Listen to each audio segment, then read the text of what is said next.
going, Dad? Great road trips start with great service. Graham Tire, your tire store next door, with 5 convenient Lincoln locations, getting you to the places that matter most. Looking for the ultimate game day spot? Arbor Axe House has everything you need. Axe throwing, cold beers, and the big game. Whether you're celebrating a win or talking trash with friends, nothing beats the rush of sticking an axe while cheering on your favorite team. Perfect for bullseye beginners and seasoned pros. Our axe throwing experts keep the fun going and the drinks flowing. Step up to the plate at Arbor Axe House. Book a lane at arboraxe.com or call 402-802-9696. Arbor Axe House on the corner of N Street and Antelope Avenue. 93.7 The Ticket, Fox, KFXL weather. Brought to you by Bryant Air Conditioning, Heating, Electrical, and Plumbing. Your Lincoln forecast for today, we'll see mostly sunny skies with a light breeze. An afternoon high around 82. Tonight, a chance of showers, otherwise probably cloudy skies with a low around 60. And tomorrow, we'll see mostly sunny skies return with a light breeze and an afternoon high near 83. I'm meteorologist Kyle Flecker for 93.7 The Ticket and theticketfm.com. Hi, it's Sean Callahan here with Koppel Chevrolet GMC in Louisville.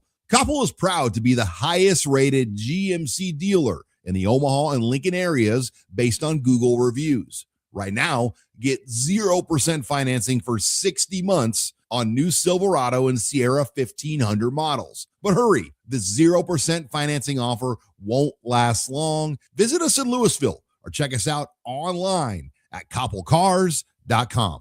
Green's Furnace and Plumbing has been servicing the southeast Nebraska area since 1921, specializing in HVAC systems, bathroom remodels, duct cleaning, backflow testing, and so much more. With a network of trained technicians ready to assist you, Green's Furnace and Plumbing is your source for dedicated commercial HVAC service for your business, building, or even your home, so it can run without all those unwanted interruptions. Learn more by visiting their website at callgreens.com or give them a call at 402-467-4444 today. 93.7 The Ticket is Lincoln's home for Kansas City Royals baseball in 2026.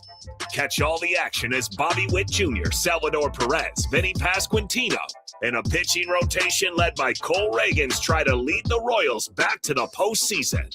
That's Kansas City Royals baseball all summer long. On the air in Lincoln at 93.7 The Ticket.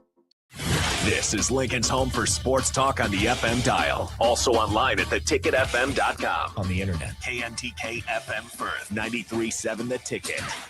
Coming at you live from the heart of downtown Lincoln. This is Old School with Foreman and Orman. Old School with Foreman and Orman is sponsored by Graham Tire Company of Lincoln. Nebraska Football Hall of Famer Jay Foreman. Here's Troy Detmer dropping straight back in the pocket. Rifles a pass. It was tipped and picked off by Foreman. He's at the 15, 10, 5. He'll score! Foreman got it, and it's touchdown Huskers. Black Shirts answer the call one more time. And Austin Orman. Hour one of Old School is sponsored by Heartland of Nebraska Windows. Old School with Foreman and Orman on 93.7 The Ticket and theticketfm.com. That's right. Welcome in. It is Old School live from just down the block from College World Series. Austin Orman and Husker Hall of Famer, 9-year NFL vet, black shirt Jay Foreman along for the ride. It is Old School brought to you by the good folks over at Graham Tire. Jay, first and foremost, you're back. Yeah. Welcome. Good to see you. Welcome back to the party. I know, man. It's, life comes at you fast, man. And next thing you know, it's just like last year. We're up at College World Series, and we're getting a little bit of break here in the weather, so it's all good. You missed out on Ole Miss fans. They were here. They were right next to us at that other table. And when they went 0-2, I hate it. I hate that. I hate. I miss Ole Miss fans. Of all fans, I miss it. The problem is that North Carolina ended up winning, and so I can't necessarily stand for that. And they're in the driver's seat to make it to the finals now. Well, a lot of them were on my plane coming up from Charlotte, and it's amazing once you win a couple. They're wait and see. Then now everybody's waiting and seeing how they can get up here. So it's they are definitely. It was a full plane of. Tar Heels. There was one West Virginia fan, and was it Bob Huggins? Well, he just had no, it was not. Dang. But look, Carolina, on the sneak has been pretty decent at times in baseball. Oh, An interesting story about Carolina is probably obviously Lawrence Taylor is probably the best player to ever play there. Then but close behind him or in the vicinity was Dre Bly. Dre Bly originally was a baseball recruit to Carolina. Oh, really? Yeah, people didn't know that. And then obviously, he had 13 picks as a freshman. It's like, yeah, that baseball thing. You know what? I don't need to hit for average where I'm about to get paid. So it's not a surprise. They've kind of quietly put together some good season, good teams, and good players. And so I think it's one of those things that they expect to be up here and in a great position. 7-2 right now. Texas leads Alabama through 5 innings just down the block from us here at the Blur Tailgate, located here at the Hilton Omaha. Got still those 3 same levels of tickets available for you. Best place that you can go to get those is blurevents.com/Omaha. You can get them here at the door, but they do prefer if you buy your ticket ahead of time. Walk in, plenty of space, plenty of drinks, plenty of food, plenty of great vibes here on a beautiful day for baseball up here in Omaha. Plenty more to get to than just that, Jay, including in the Big Ten, where I think we can start with some news out of Michigan State. This is a university, a program that ended up losing its president to Clemson. Yep. Clemson, obviously in the ACC, Michigan State's president hadn't been there overly long, if I recall. He says, nope, just kidding. I'm out. I'm headed over to Clemson. Well, it's official over the weekend. They lose their athletic director. Jay Batt is headed from Georgia Tech to Michigan State. Now from Michigan State over to Kentucky. He'd been in the SEC before at Alabama, and that's all interesting, right? Some of the movement of that sort of thing. But more interesting than that is Tom Izzo. Yeah. Tom Izzo had a little bit of a press scrum at some point, maybe at the exit press conference, maybe summer workouts. I didn't see where exactly it was. Either way. Not a happy camper. Oh, no. He was, in fact, pretty darn upset about all of this. The 2-minute clip was really interesting. But the highlights of it, I can't stand what's going on. I've had it. We've lost maybe the best president that's ever been here, one of the best. I'm very upset. I'm sick of it. What happened with our president was ridiculous. I'm ashamed. I'm disgusted, and I'm hurt. This is a guy that obviously carries a lot of sway in not just that athletic department, but in college athletics across the country, having been at Michigan State for almost 30 years now. Tom Izzo's a legend in the game. He's not happy with the direction of Michigan State. I wonder if that means he's going to dig his feet in even more and hold on, or if that means, hey, they keep making these changes. That's not for me. I'm out of here. It's a little bit of both. He's gonna test their will as he should. Knowing enough coaches that have head coaches, who is in the upper leadership is as important as their coaching staff, because that allows you to be the best you. And obviously, Tom Izzo's had plenty of opportunities to leave. Has not, and so he is Michigan State through and through. So he's been through this process. Very easily could have retired a couple years ago, but had that magical run. Now he's back in more energized. He's been through the turmoil of, the scandal with their gymnastic coach or whatever, and obviously that cost the university. He's been there, watching from close proximity of Mel Tucker situation that ended up being another black eye against administration. And now you have 2 of the most important confidants, and when he's at the latter part of his career, so in his mind he has 2 choices. He can retire, probably do some TV, but he still has the coaching in his blood. Is he as appealing to other places? Maybe, probably not in this climate. He can operate as is at Michigan State. There will be suitors, obviously. Let's be honest, but it might not be the ideal situation, and it could be the same thing over turmoil and guys trying to up their profile, going to different jobs, or he could essentially you dig in and try and have a big part in how his tenure at Michigan State ends, but how they go through this storm of look, we went through it a little bit at Nebraska. Our president left and then Trev left. There's no different. It happens. And as much as he's probably used to having a really good president, understanding ADs, especially with the scandals, the guys can leave. But the president's been there, one of the best, and he probably had the best interest of Michigan State. It's a problem when you have an iconic figure that's done things the right way, that carries a lot of weight, and by his statements, it's letting you know it's not about the money. It's especially with the president. Oh, yeah. When he says I'm disgusted, essentially embarrassed, he's upset. Sick of it, I've had it. Right. So you could tell that there's infighting, and there's people probably underneath him where they're kind of like a coup or whatever you want to call it, trying to really make the process really hard. And I really didn't understand that until we've had some movement around here over the last 15, 20 years. Yeah. And understanding it's, of course, it's politics and all this other stuff, and you're kind of playing these little, chess games. And sometimes when you're the, king of the castle, it affects how you can operate on the court. What do those comments from Tom Izzo say to the person that's next in line? Just how harmful is this? Because, Tom Izzo, like you said, maybe a little bit of a renewed vigor for it, but within the next 5 years, he's going to be retired, almost assuredly. Sure. These things don't just go away that quickly, right? It's more of a Board of Regents problem than it is any specific individual problem. It seems like at this point with the infighting, like you're mentioning. But if you're an Izzo guy and you think you're on the short list to take over, does that change your opinion? If you're an outsider, does it change your interest in the Michigan State job? Which is the bigger deal, Tom Izzo or Michigan State? Oh, well, Tom Izzo.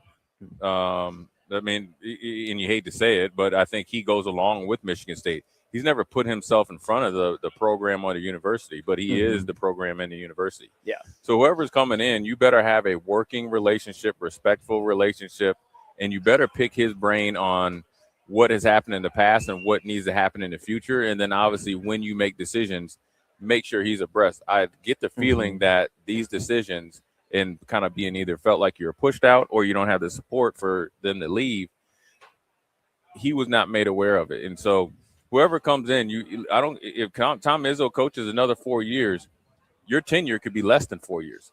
And I'd be willing to bet that Fitzgerald is probably along the same path with Tom Izzo. So your two most important sports and coaches are on board. So you better get on board. Now, whether you think you're going to keep them both for the next 4 years or beyond, and particularly Fitzgerald, you better have them as an ally, because if you think you're going to come in and force out an iconic figure, the coach, besides Judd Heathcote, is that in Michigan State, history, and then along with your big hire that you essentially fired a coach that was supposedly ready-made for Michigan State and Coach Smith, and bring in Fitzgerald and willing to take a bet on him, after the scandal at Northwestern. If you think you're going to push those two out and think you're going to survive in this landscape of sports, essentially bottoming out the university, and you're really kind of treading water football-wise right now, basketball, if you force out Tom Izzo, nobody will want to take that job. So whoever's making these decisions, you better read that statement. You better talk to him. I don't even know. This is not a phone call with Tom Izzo. No. This is a one-on-one meeting or whatever they need to do. And not just lunch out and about. Get that thing catered in, sit there till you get it hammered out. Meetings. Yeah. It's going to be meetings because Tom Izzo is obviously talking to whoever he needs to, and then obviously he's going to try to do his thing moving forward. Obviously, Tom Izzo hasn't retired yet, and I don't want to be the guy that always predicts when it's going to happen, but if this is true, and Tom Izzo said there's so much more I could say, I'm not ready to talk about it yet, but at some point soon I'll have a press conference when I talk about it or something to that effect. I just wonder if he's the next Tony Bennett, Jay Wright, Bo Ryan. Just saying, well, it would be a surprise, but you also see the writing on the wall at the same time. I can see Tom Izzo being so true to Michigan State, being so true to Coach Heathcote, right? Like you mentioned, like, hey, this is my university. I'm going to see it through. I'm going to stick it out. They need me now more than ever. There might be a part of Tom Izzo. I'm too old for this. I don't want to go through this at the end of my career. I'm here to coach basketball games. I'm not being allowed to do that with all the other turmoil and stuff that's being asked of me. So you know what? Now I have my successor on my staff, potentially. Yeah. I'm going to hand the program over to them. Kind of like Wisconsin I think did. Exactly. And Tony Bennett. Yeah. But you can tell by his statements. I would say this. If he was going to retire in his mind in 4 years, it's 2 or less now. This year is pivotal. If they hire some schmuck up there that doesn't know what he's doing, that he can see through and poke holes through his leadership and whatever his vision is for Michigan State, he gone next year. Yeah. And I don't think he'll go back into coaching. Oh, no. You're right. And so that's a huge loss, not only for Michigan State, but for the Big Ten. Yeah. You have to think about this. This is right. It's almost like when Saban left Bama, because the Big Ten right now doesn't have a strong hold on college basketball, but they're starting to make some way, right? Oh, yeah. In some depth. Obviously, with the rise of Nebraska, the consistency of Michigan State, and obviously Michigan winning it. Now your iconic figure, because when you think about iconic coach or a coach that can move the needle in the Big Ten, it's Tom Izzo. Right now, if he makes if he's out here if he says we need A, B, and C, and D in college basketball, they're going to listen. And they're coming from the Big Ten. So if he is kind of maybe urged or forced to go into early retirement, it affects two things. Michigan State, it affects the Big Ten profile, and then the third is the overall college basketball. So, I mean, it's a huge decision that they've made, and some of them, I feel the AD probably went back to a league that he feels comfortable in, and they probably, Kentucky's been paying everybody. Right. But I think the president is the bigger loss, in my opinion. Yeah, I mean, it's probably a more important position overall. And probably along the lines where Izzo communicates with him on a very regular basis and has a ton of respect for him. It's huge. Well, Izzo's been one of those guys that could probably go around the athletic director for a while now. Sure, but it's you kind of know. I look at athletic directors now as coaches. They're going to kind of move a lot more than they used to, right? Sure. Just because of ambition or just nature of the just job? Ambition. They're getting paid a lot more, and it's kind of like they don't want to stay anywhere for. It's like Buzz Williams, right? He has that 6-year plan. I'm serious. Right. Yeah, that's a great example. And unless they came up through the university system, went away and built themselves up, and then came back and was like, I'm from here. I got a new fan. That's a unique situation. They come and go. Presidents, especially when you've been through some hard times and you've had a coach that's been there for you and stayed with based on your relationship, then it's all of a sudden, or the president feels that he was forced out or that he has no other choice to leave or whatever it is. There's obviously some communication with those two. Right. Tom Izzo calls. I don't care where that president's at. He's going to answer. And you're going to, like, where he goes. Is that really really a step up? Step down in conference, step up in where you're living, maybe. Okay. I don't know. But not a clear upgrade either way. Right. Yeah. It's not a clear upgrade. So then the questions come, why? Yeah. You got some billionaires as donors. It's not pay. Right. So then it goes to the inner workings, and that's where you have a coach that's not too happy and more on the PO side. Absolutely. And you brought up Michigan, right? And obviously, the grass is always greener in comparison, being the thief of joy. But as I was thinking through that, it's like, well, what a bad time for Michigan State to have some turmoil, just as Michigan's getting going. Yeah. But by that same token, Michigan, I think, still has some of the stain of the Connor Stallions on it. There's some Dusty May is Dusty not. May Dusty May doesn't is seem squeaky clean. The best thing is Wade going back to LSU because Dusty May was the target of the ire of last year in the recruiting. Right. And now they have a little bit of reprieve. Yeah, my bigger point though is that, like, okay, so it's not just Michigan. Ohio State's dealing with the Ted Carter fallout and everything. Nebraska's had its own issues that we've talked about. Iowa's going through it with Fran McCaffrey. Wisconsin has its own issues at this point right now. And firing Farron's son, obviously absolutely. Purposely being brought in to regulate the only thing going, not the only thing, but the steady program of Iowa football. Right. There just aren't many, if any, Big Ten programs that have smooth sailing. I don't think that's going to happen anymore. And of course, like, some conflict is natural, but to see Michigan State take all this stuff going on with Tom Izzo, look at all the turmoil. Well, guess what? That's happening at athletic departments all across the Big Ten. It's not just them, so no one really has a leg up in that way. Yeah, and especially Michigan State, they've had a run at it. They haven't had any room to breathe. No.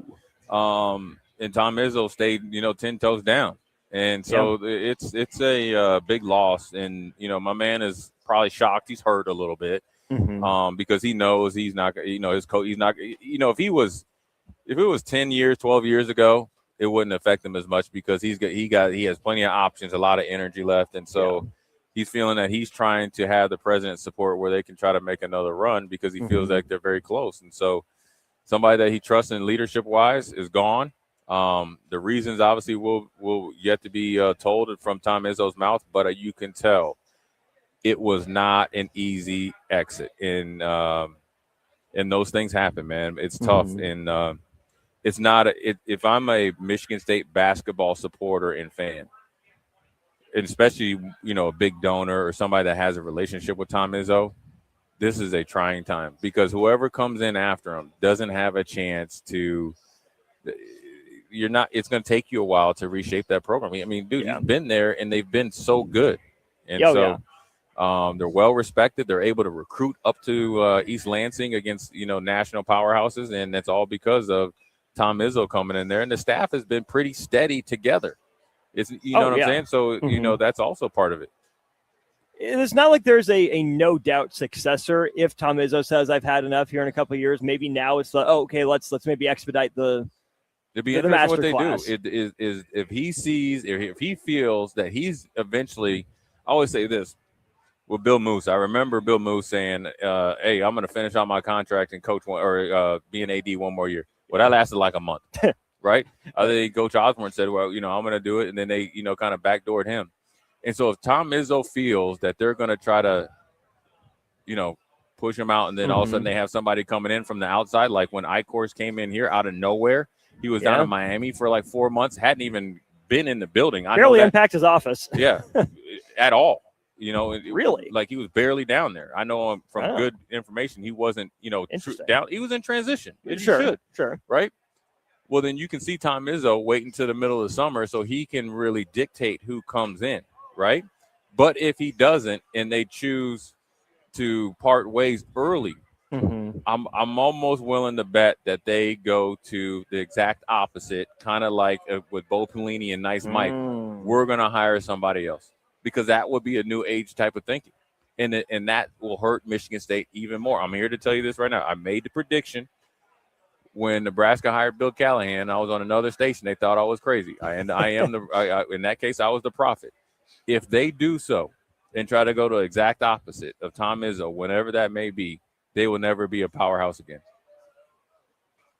Certainly in the cards. Right, because it's too hard to climb. You have to have a personality that represents the university at Michigan State. You got to think about all their teams. Back when Magic Johnson and when those guys, when they won that national championship, they were a grimy team. Oh, yeah. Judd Heathcote, grimy team. Tom Izzo's team, grimy. All the players have an edge. The coach has an edge. That's the only. So whoever you're going to have in this day and age that has an edge, you have to get them to Michigan State with the hopes that they're not scared off on how and why Tom Izzo left. The exact opposite stylistically that came to mind for me first initially was Nate Oates. He might need it. He might. The other one that came to mind, though, was Ben McCollum. Izzo likes to go. That's where I think McCollum would probably be a good middle ground for Michigan State. Yeah. Where Izzo is known for transition, ball out of the basket, kick it up ahead. Whereas McCollum wants to really slow things down, limit the number of possessions. But I think there's enough overlap between the two of them. Blue collar, hardworking. He fits it because he has enough edge. Yeah. Kind of short like him too. Maybe not quite as angry. But you can tell he's got a little bit of. I had a bad day at work, honey. So I need about 4 beers before I cool off. But yeah, so I think you could see somebody like that, but it's going to be hard to steer him away from Iowa. You really didn't see North Carolina sway him too much, potentially, or the rumors were there. Yeah. That I mean, you got to think that's a blue blood, once in a career job. So is it Tom Izzo that makes that call? Is the only way to get you up that on that list. Yeah, you're not getting. I can't envision him going to, as long as the money is the same or kind of within the wheelhouse, leaving Iowa and going to Michigan State on his own. Not unless Coach Izzo recommends it. Right, like man, you know what, man. I don't want to go to North Carolina. Who would want to coach to North Carolina with Jordan and all those guys and Big Game James and Sam Perkins as an alumnus and all? There's no way I want to go there. Oh, you know what? I want to go to East Lansing. You know what I'm saying? Right. So I mean, it's and then Tom Izzo is going to make that call if his exit is kosher in his mind, in his feelings. Yeah. And so that's why these next 2 hires are huge. And you better have Tom Izzo in the greeting party, the decision-making meetings, and then obviously the finalization of any contract that anybody comes in with. From the AP, after this was announced that Kentucky was hiring Jay Batt away, this goes to the what's the personality fit. Michigan State's been going through it for a while point. Shortly thereafter, former Michigan State AD Mark Hollis told the AP he wanted to lead the Spartans athletic department again. I would be interested in talking to Michigan State about it at the Detroit Golf Club, where he was serving in his role as tournament director of the Rocket Classic. I care for the university, and I want to help it in any way that I can. Well, let's go ahead and keep reading down this piece here, Jay. Hollis had a successful run for a decade as AD at Michigan State before announcing his retirement in 2018. amid the fallout from the sex abuse scandal involving Larry Nassar, a former Michigan State sports doctor who also worked for USA Gymnastics. Yada, yada, yada. He was also credited with innovative concepts, such as putting a court in the middle of the football field, as he did when Michigan State played Kentucky at Ford Field. And then Hollis, a Michigan State graduate and close friend of Spartans basketball coach Tom Izzo, hired Mark D'Antonio and became the school's all-time winningest football coach. So the man has ties there, right? One of the closest friends with Izzo. That's a big deal. Maybe Izzo will try to pull some strings to get him to come back. Hired Mark D'Antonio. That worked out really well for him. But guess what? He's not making a football hire if he comes back this time, unless he abruptly parts ways with Pat Fitzgerald.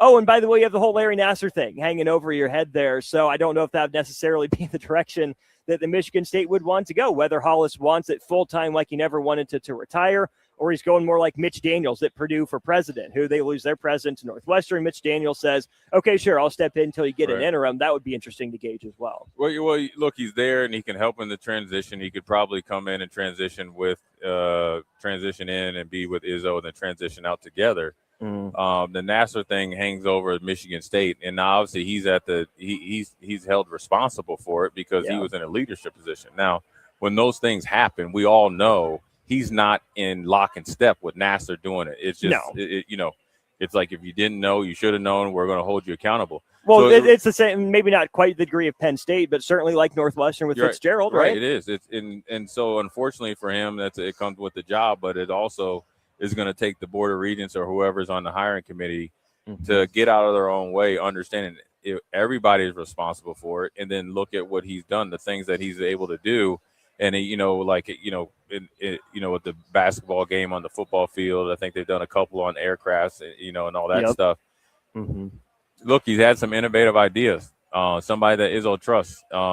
It's definitely worth it, not only a conversation, right? It's conversations. And I think the difference between a conversation and conversations is you have to give it the due respect. Don't give it an empty BS conversation with him or with Izzo. Just a formality. Yeah. Never intend to do it. Because that'll worsen the relationship.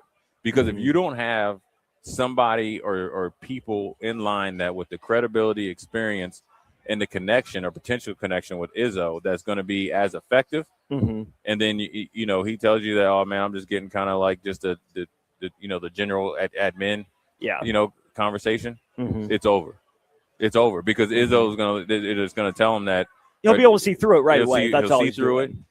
He's testing you through his friend if you get to that point.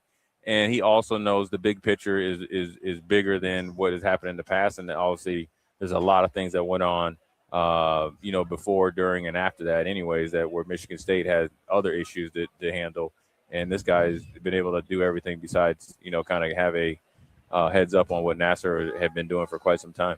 I don't know where I would lean if Izzo sticks around or retires. I think if they bring Hollis back, obviously he would be more likely to stick around. I just wonder what decision Michigan State's going to make, because if they've already gone this far in pushing out Smith and hiring Fitzgerald and pushing out essentially the president and the athletic director, things probably aren't great. And what's to stop them from making one more kind of drastic bonehead move? Right. And sometimes what happens is you start to pluck off the old guard, and then eventually you know that you're next, right? And you hate to see great coaches pushed out like it. I'll talk about this all the time with football. The problem, one of the bigger problems in college football, and just it is, a harder job for athletic directors, there's just not a lot of good coaches out there because the way that the coaching, I guess, job is more of a business. They're here to get, they're coming into places to get paid. They're really, their support, their other coaches aren't very, if you're an average head coach, there's no way you have a great staff. Right. And that's because either you got a young staff or the guys just, maybe never had any playing experience, don't know how to communicate effectively, or they really just only recruit well but don't coach well. There's a lot of things that goes in it. And then, but what happens is when you have older coaches that have been successful, you have people coming in from the outside like, you know what, that's cool, that's great, but times have passed it, and it fails every single time. Every time. Because what you do is you take away the fabric of said university, said program, and dilute it. Yeah. So if you want to look at stocks and all that, you do all that, it hurts everybody, but you don't see it in the short term. You see it over time. And so that's where Michigan State's in trouble. A little bit of, a little bit of a tricky situation right now. You can recover from short-term shocks. You can recover from big losses. It's a lot harder to recover from that institutional breakdown and the crumbling when it happens one piece at a time, a little bit here, a little bit there. This relationship gets, broken a little bit, which leads to this one getting broken. Okay, this guy leaves because he's had enough. Just the compounding effects that it has, right? To use your stocks example, it can compound for the better. It can also compound for the worse and really add up on you quickly like an interest rate. Yeah, because what happens if we're just talking about finances and A stock versus B stock, the people that own the A stock, they don't care as long as theirs good, but really the majority of people have the B stock, right? And then you have the people outside the program that are watching your stock prices go up and down, and when it starts to go down, you're never able to recover. So we shall see. It's an interesting story, and you know what? Like I said, sports is never a dull moment. No. Just on a random Monday. Here we go. Also on a random Monday, the Big 12 is suing Texas Tech. I know. Or at least threatening to do it. Let's go ahead and take a break. We will talk about the Big 12's response to Texas Tech. Would the conference follow through with suing one of its member schools? Well, they've asked for declaratory judgment. We'll get into what that means, what the future could hold for the Big 12 and Texas Tech when we return to Old School live from Blair Events in Omaha. You're listening to Old School with Jay Foreman and Austin Orman. Download the mobile app and listen wherever you are on 93.7 The Ticket and theticketfm.com. Graham Tire presents life's greatest adventures. Okay, take the worm, put it on the hook. Now bring your pole back and throw it forward. And just let the fish come to you. I got a bite! It's a big one, Dad! Great road trips start with great service. Graham Tire, your tire store next door, with 5 convenient Lincoln locations, getting you to the places that matter most. 93.7 The Ticket, Fox, KFXL weather. Brought to you by Bryant Air Conditioning, Heating, Electrical, and Plumbing. Your Lincoln forecast for today, we'll see mostly sunny skies with a light breeze and an afternoon high around 82. Tonight, a chance of showers, otherwise probably cloudy skies with a low around 60. And tomorrow, we'll see mostly sunny skies return with a light breeze and an afternoon high near 83. I'm meteorologist Kyle Flecker for 93.7 The Ticket and theticketfm.com. Looking for the ultimate game day spot? Arbor Axe House has everything you need. Axe throwing, cold beers, and the big game. Whether you're celebrating a win or talking trash with friends, nothing beats the rush of sticking an axe while cheering on your favorite team. Perfect for bullseye beginners and seasoned pros. Our axe throwing experts keep the fun going and the drinks flowing. Step up to the plate at Arbor Axe House. Book a lane at arboraxe.com or call 402-802-9696. Arbor Axe House on the corner of N Street and Antelope Avenue. Hi, it's Sean Callahan here with Koppel Chevrolet GMC in Louisville. Koppel is proud to be the highest rated GMC dealer in the Omaha and Lincoln areas based on Google reviews. Right now, get 0% financing for 60 months on new Silverado and Sierra 1500 models. But hurry, the 0% financing offer won't last long. Visit us in Louisville or check us out online at koppelcars.com. If you're seeking a career with a growing company, Gaina Trucking and Excavating is hiring and looking for additions to their team. Gaina Trucking has a strong team culture, competitive pay, 401ks, and benefits like health, dental, and vision. Drivers are guaranteed 40 hours per week, even in the winter months, and are home every night. Start your career today at Gaina Trucking and Excavating. Apply today at GainaTrucking.com. Select Plumbing and Utility has been serving Lincoln and the surrounding area for 14 years, and they're not slowing down. Select Plumbing and Utility handles all your plumbing needs, from faucets and water heaters to full renovations, and they can even help with your heating and cooling needs. They're also Lincoln's underground experts, repairing and replacing broken underground water and sewer lines since day one. Contact Select Plumbing and Utility today at 402-560-6197, assuring excellence in every situation, opportunity, and challenge. That's 402-560-6197. Hey, Nebraska sports fans. This summer, professional tennis returns to Lincoln. Watch rising stars of the ATP Tour compete for over $100,000 in prize money for the 2026 Lincoln Challenger from July 12th to the 19th at the Sid and Hazel Dillon Tennis Center. Witness top tennis pros compete right here in Lincoln and experience tennis close-up like never before. To purchase tickets or to sign up for volunteer opportunities, please visit www.lincolnchallenger.com. not just a stop, a stage. Lincoln Challenger 2026. Big value and big flavor meet at Wings and Rings thanks to the all-new delicious Duo Combo. This is the one you've been waiting for. Get one half-sized appetizer and 2 entrees with a side for only $19.99. Bring a friend for the best deal in town on any day of the week, during game time, or whenever the heck you want. Their made-to-order wings and chicken sandwiches are waiting for you at their 68th and O and 40th and Old Cheney locations. Stop by Wings and Rings and celebrate every day with the best meal deal in town. Imagine if the people who work at your bank or neighbors who could help with a home loan. Congratulations, you're approved. Or friends who love to shop local. Have a good one. At UBT, who you work with matters just as much as what you're working toward. Hey, thanks for helping. That's why your money has more than a banker. It has people. Union Bank and Trust. Equal housing lender. Member FDIC. Green's Furnace and Plumbing has been servicing the southeast Nebraska area since 1921, specializing in HVAC systems, bathroom remodels, duct cleaning, backflow testing, and so much more.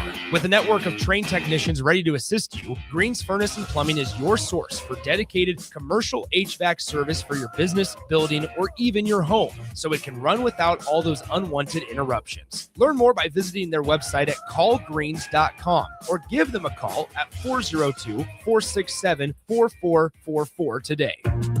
Back to old school with Foreman and Orman on 93.7 The Ticket and theticketfm.com.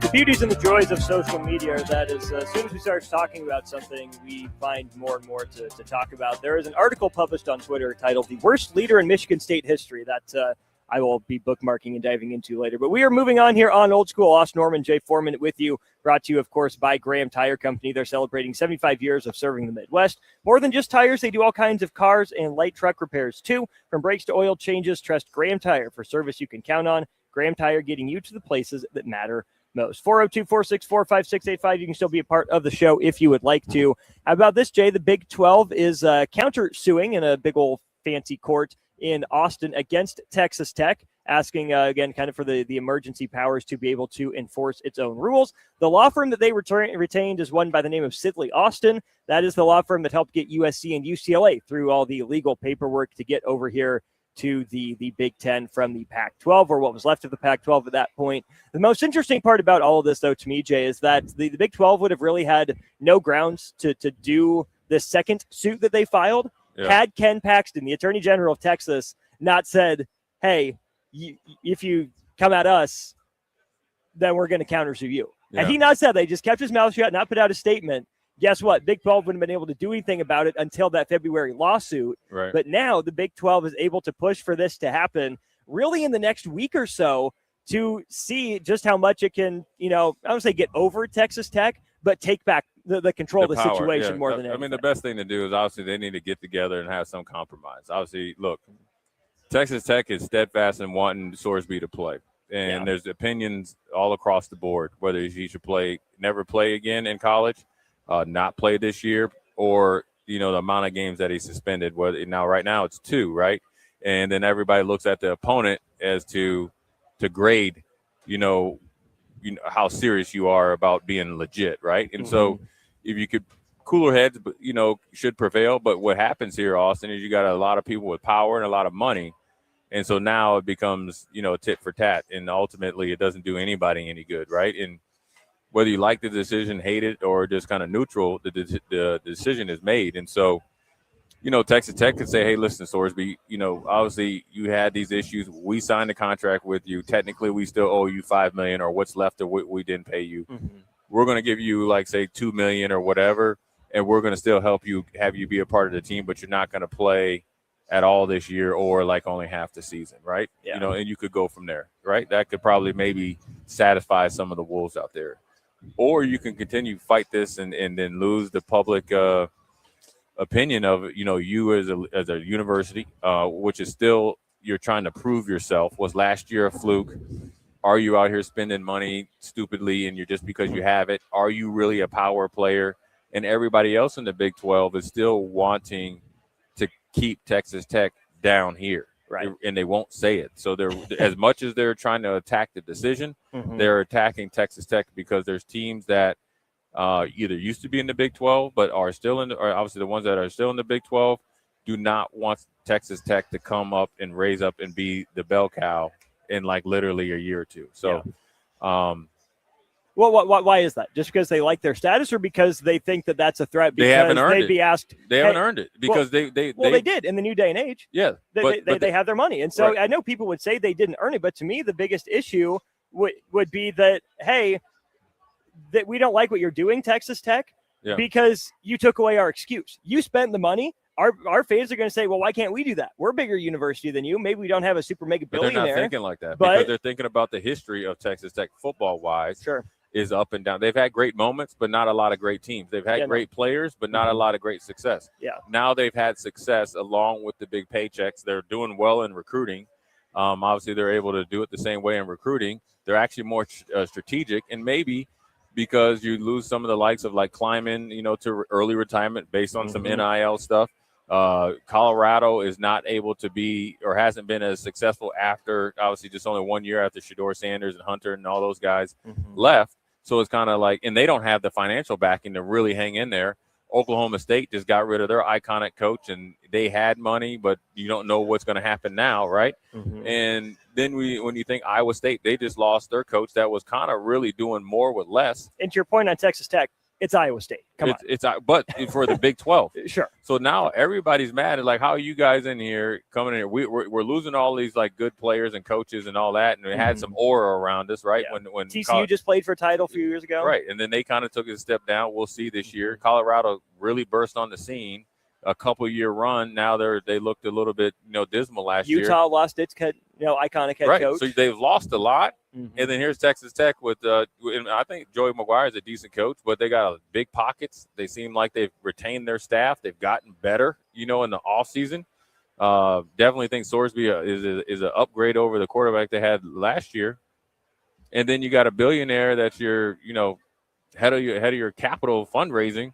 It was like, look, man, we're not only calling the Big 12 out, we're calling the NCAA and everybody else out as well. And I got the money to back it. Yeah. So if you have one team out there on the field, had really great success, brash, and all that stuff, and they have money, everybody else is okay with, all right, let's sue you because of the decision that you made with one of their players. And so, sure, gambling is a hot topic. Everybody expect, no matter how old you are when you come into college, whether it's as a freshman or a portal, not to gamble on your team. Now, granted, it was never a game that you played in that can have any effect on it, but look, they don't care, and so I think if it was handled better, like a lot of things in the front end, on the back end, we wouldn't still be talking about it right now in the middle of June. Yeah. When it's a huge time for recruiting as well. So Texas Tech is trying to really bring up, put up their force field around their university, their brand, considering, as we've seen with Matt Rule, this is the first 3 weeks, and especially that week number one, that's where you want to get a ton of your commitments, right? So what Nebraska's been doing. Right. So what you say about our program or what's perceived out there can affect how we can operate in the short term. So they have about 2 or 3, different subjects that they got to really take care of. Well, speaking of taking shortcuts and figuring out what the next steps are, how about this regarding Brendan Sorsby specifically, Jay? Ross Dellinger tweets, the Big 12's legal threat puts Brendan Sorsby in a dilemma. Continue on this path, possibly subjecting Texas Tech to a sanction that would be protected by a federal injunction, or apply for the NFL supplemental draft. The deadline is a week from today, on Monday the 22nd. However, Dellinger says there's a twist. Sorsby might not have access to the supplemental draft, because the supplemental draft is normally reserved for players who are not eligible to play in college. The injunction from the judge in Lubbock reinstated Brendan Sorsby. And so since he's eligible now, he might need to get a supplemental draft exception from the NFL. And they have not, well, at least a couple GMs have kind of really stayed, hands off on it because they remember Art Schlichter and all that stuff with the Colts and all that. So really, if I'm Brendan Sorsby, I'm thinking of a third option. Okay, let me talk to Texas Tech. Is okay, fine. How about suspend me for the rest of the year? I'll sit out a year. I'll go to rehab. I'll be on the sidelines and all that, and I come back next year. That might be his best option because he's not. In supplemental draft. He might get drafted in the supplemental draft, considering who's coming out next year. That's why if he was able to play next year, it'd be really good for him. But ultimately, he's got to really, really think about his options as well, because Texas Tech somewhat cares about Sorsby, but they care about the bigger picture more. They care about what he can do for them more so than they care about him as much as they're posturing. He's a pawn right now. Yes. And if you understand it, then you got to move strategically. And so that's where there's a lot of issues that could arise from it. And the only person that really would lose at the end is Brandon Sorsby. His reputation is tarnished. Now, what can he do after that? Who knows? And if he's left out there kind of like in the middle of the ocean, he's going to have to swim and learn how to sink and swim on his own. And he can't rehab his image right now. No. He can't say, okay, you know what? I'll just go in the portal next year. Nobody will take him. And he has to also think, okay, what's his long term? Maybe you try to go to Canada because it's off the beaten path and earn your way back, and really show some good faith. And if you're a really good player, you get a shot. Or this might be something that really taints you your whole career. Now, here's where I don't like it for Sorsby. There's guys right now and big-time players that are doing the same thing that haven't got caught yet. And he made a huge mistake in mistakes. And so that means that, but look, it's a great lesson to be learned. It could affect your whole long-term career if you get caught, and better yet, when you get caught. And there's still no telling how it came to light, considering the other two places that he was at, they knew. So there actually was a little bit about how it came to light. I saw this at some point in the NCAA's motion. Apparently there was some federal work being done behind the scenes. There's a federal investigation. So based on probably the bookie and the amount of, and his name pops up, right? So yeah, I'm trying to find the exact deal that I was reading about, but yes, I saw somewhere that there was a part of a federal investigation, not just it was, put in federal court, but part of the initial tipping off process was there's a federal investigation based on, I think, something in the sports book. So. Right. So, but you got to think about that. And, obviously there's some urging by other people. I know as much as everybody wants to hold Brandon Sorsby accountable, the other two places that he was at knew. Well, you knew it because the guys in the locker room knew about it. Yeah. So if the guys in the locker room know about it, what the coaches or the coach or the coaches know about it as well. And not saying that they need to be accountable because he was actually ultimately the one placing the bets. But we've seen this in different, forms, that leadership is held accountable for subordinates. We just talked about Nasser, right? Mm-hmm. And how it affected the AD who had to realistically retire. Right, a good AD for Michigan State, right, and kind of really started the tumbling of in and out, and affected leadership. You think about Fitzgerald, same sort of thing. Same thing, and so, it's kind of one of those things that for Sorsby, he's got, if he really wants to fix his problem, he has to be steadfast and get himself right. You have to really, really be focused and work out as if you're going to play somewhere somehow. But then also you have to be prepared to continue to be held accountable. And so, if it goes from 2 to 6 games, you know what? Take it on the chin. You earned it. If you can't play in college anymore, take it on the chin. You earned it and find a way to get back on the field somewhere, somehow. So Brendan Sorsby, only 22. You mentioned the sitting out idea, just suspend me for the year. That would also be an unprecedented step because it doesn't change the fact that he bet on his own team. Right. And so being reinstated after just a year for betting on his own team, right? We've seen people in the NFL bet on the NFL or other sports, not on their team, and get reinstated. Jameson Williams is one of them that comes to mind among others. But we can't gloss over the fact that he bet on his own team. And so any form of reinstatement would have no historical parallel. Yeah, and that's fine if you think the punishment fits the crime and that, okay, we can move on from this. He paid his time, did his dues. They have all that monitoring software on him. He's got, so he can't get on it on his phone. We have the Bill Moose tail on him or whatever, like Bill Moose claims. So as soon as he, places a bet in a single sports book somewhere, we know we're on him. We can hold it against him. If that's enough for you and you want him to come back to play college football, fine, so be it, even if I disagree. But we have a text here from 0537. Why is Cincinnati not catching any flack in this situation? I think it's for two reasons, Jay. Number one, Brendan Sorsby was betting on bad Indiana football. Not good Indiana football. Yeah. You get laughed at when you're a laughing stock and you're betting on that team anyways. With And that insider probably weighed in. information. Nobody cares. Nobody cares as well. Well, on the flip side of that is he was going to transfer either to LSU, Lightning Rod, or Texas Tech for this very reason. So you go from a school that no one cares about. You look like an idiot for placing these bets, even though they're in a 4-year team, whatever. What are you doing betting on 2022 Indiana? To one of the most high-profile schools in the most high-profile conflict of 2026. And that's saying something in college sports. So he made himself the story in those couple of ways. Cincinnati isn't the story because they're so anodyne. They're so forgettable. They were fine with him. They started out fine, started out really well, tailed off toward the end. He was good, not elite. He's probably not worth all this fuss as a player. I think for this Texas Tech team, for last year's Texas Tech team, I think he would be. Yeah. But to me, the reason Cincinnati doesn't get any flack is because they're the middle ground of, oh, it's Cincinnati football, whatever he did what he was supposed to do, nothing more, nothing less, whereas Indiana was bad. LSU and Texas Tech are lightning rods. Yeah, and I also wonder if he had just chose to stay at Cincinnati, is he still in the news? I just find it hard to believe if he didn't go to a high pro, say he transferred to Minnesota or somewhere like that. Yeah. I find it hard to believe that he's in this. What if he was Fitzgerald's new quarterback at Michigan State?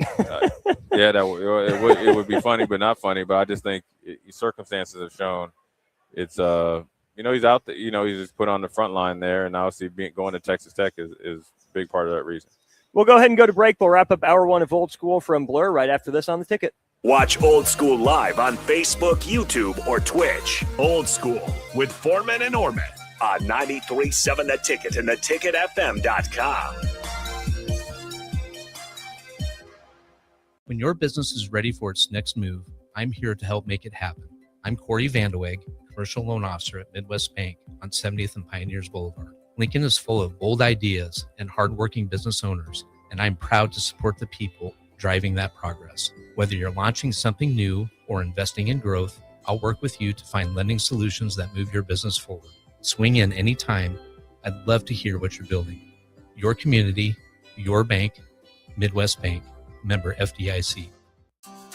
Imagine if the people who work at your bank were neighbors who could help with a home loan. Congratulations, you're approved. Or friends who love to shop local. Have a good one. At UBT, who you work with matters just as much as what you're working toward. Hey, thanks for helping. That's why your money has more than a banker. It has people. Union Bank and Trust. Equal housing lender. Member FDIC. Select Plumbing and Utility has been serving Lincoln and the surrounding area for 14 years, and they're not slowing down. Select Plumbing and Utility handles all your plumbing needs, from faucets and water heaters to full renovations, and they can even help with your heating and cooling needs. They're also Lincoln's underground experts, repairing and replacing broken underground water and sewer lines since day one. Contact Select Plumbing and Utility today at 402-560-6197, assuring excellence in every situation, opportunity, and challenge. That's 402-560-6197. If you're seeking a career with a growing company, Gaina Trucking and Excavating is hiring and looking for additions to their team. Gaina Trucking has a strong team culture, competitive pay, 401ks, and benefits like health, dental, and vision. Drivers are guaranteed 40 hours per week, even in the winter months, and are home every night. Start your career today at Gaina Trucking and Excavating. Apply today at GainaTrucking.com.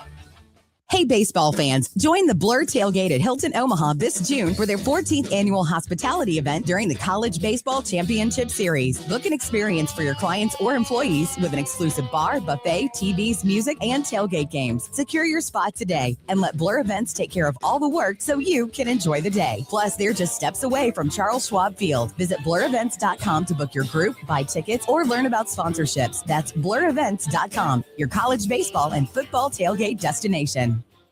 Guys, if you're dealing with low back pain or trouble urinating, don't just live with it. These could be signs of treatable conditions. At Advanced Medical Imaging, their interventional radiologists specialize in minimally invasive procedures designed to relieve symptoms and improve your quality of life without major surgery. June is Men's Health Month. Take the step. Call Advanced Medical Imaging today to schedule a consult and find out what AMI can do for you.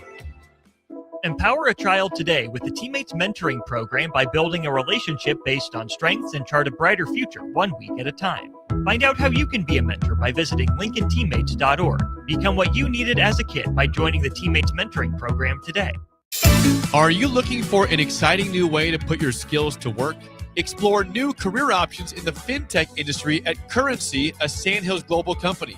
We offer full-time positions in financial sales, compliance, operations, and other fields. We also offer a 4.5-day work week, an attractive benefits package, and opportunities for advancement. Put your motivation to work and grow with us at Currency. Visit gocurrency.com/careers to learn more. Are you looking for a place to host company get-togethers, team meetings, or group events? Back 9 Golf in South Lincoln is the perfect place to host your gathering with private bays available to meet with clients while you swing the sticks and improve your game. Back 9 Golf offers traditional golf opportunities while also providing fun games and activities for non-traditional golfers on their top-of-the-line full-swing simulators. Learn about their corporate memberships today and gather your favorite groups together at Back 9 Golf in South Lincoln, just off of 14th and Pine Lake Road. At LES, safety always comes first for you and their employees. This National Safety Month, visit les.com/safety for easy tips to stay safe around electricity at home and at work. Looking for the ultimate game day spot? Arbor Axe House has everything you need. Axe throwing, cold beers, and the big game. Whether you're celebrating a win or talking trash with friends, nothing beats the rush of sticking an axe while cheering on your favorite team. Perfect for bullseye beginners and seasoned pros. Our axe throwing experts keep the fun going and the drinks flowing. Step up to the plate at Arbor Axe House. Book a lane at arboraxe.com or call 402-802-9696. Arbor Axe House on the corner of N Street and Antelope Valley. Back to old school with Foreman and Orman on 93.7 The Ticket and theticketfm.com. Welcome back in. Hour 1 of Old School, brought to you by the good folks over at Heartland of Nebraska Windows. They're based out of Hallam, Nebraska. They offer a free estimate, full window replacements, all vinyl triple pane windows, and a lifetime warranty on everything, all while managing to keep their prices affordable. Heartland of Nebraska Windows is locally and family owned with their own team of installers. Give Heartland of Nebraska Windows a call today for more info, 402-430-3852. You can also visit them online at heartlandofnebraskawindows.com. A couple bits of news to get to here, Jay. First, the good news, Nebraska volleyball on the first day of legal contact with 2028 recruits has landed a commitment from an in-state player, Shayla Rottenberg, daughter, of course, of Lisa Reitzma. We saw her up close and personal in the girls' state basketball tournament, helped Milford win volleyball and basketball at a very high level. Obviously, still got a couple years to play there at Milford, or 1 year to play, I believe, and being in the class of 2028. But number 3 player in the country, 6'3", middle blocker, elite athleticism, can dunk the volleyball like we've seen, and a legacy pickup all for Nebraska within the opening hours of the 28 contact period. Yeah, I know they've probably been recruiting her maybe since 7th, 8th grade. Obviously, Coach Cook was here before, but she's been dominant on the volleyball court pretty much her whole life, and is only going to get better as she kind of grows and matures into her body. A really, really good basketball player. We've seen her this year, obviously her last couple of years, make great strides there, was then bowled over into the volleyball court because I think she played on the 19 under Olympic team, and she obviously isn't 19 years old. And so it's a big get for Nebraska because you know what you're getting. You know, kind of what she'd made of. You know how great her mom was, is one of the best that ever was here in her own right. And then obviously, Shayla's, kind of moving along that path and is willing to accept the responsibility of not only playing here at Nebraska for the Huskers, but then also with, the family legacy there. Look, I coached her brother, Colby, who's going to play at Concordia basketball. Very good family, with Lisa and Rick's the dad. And it's really good to keep her, here because look, they, knew she was going to have national suitors.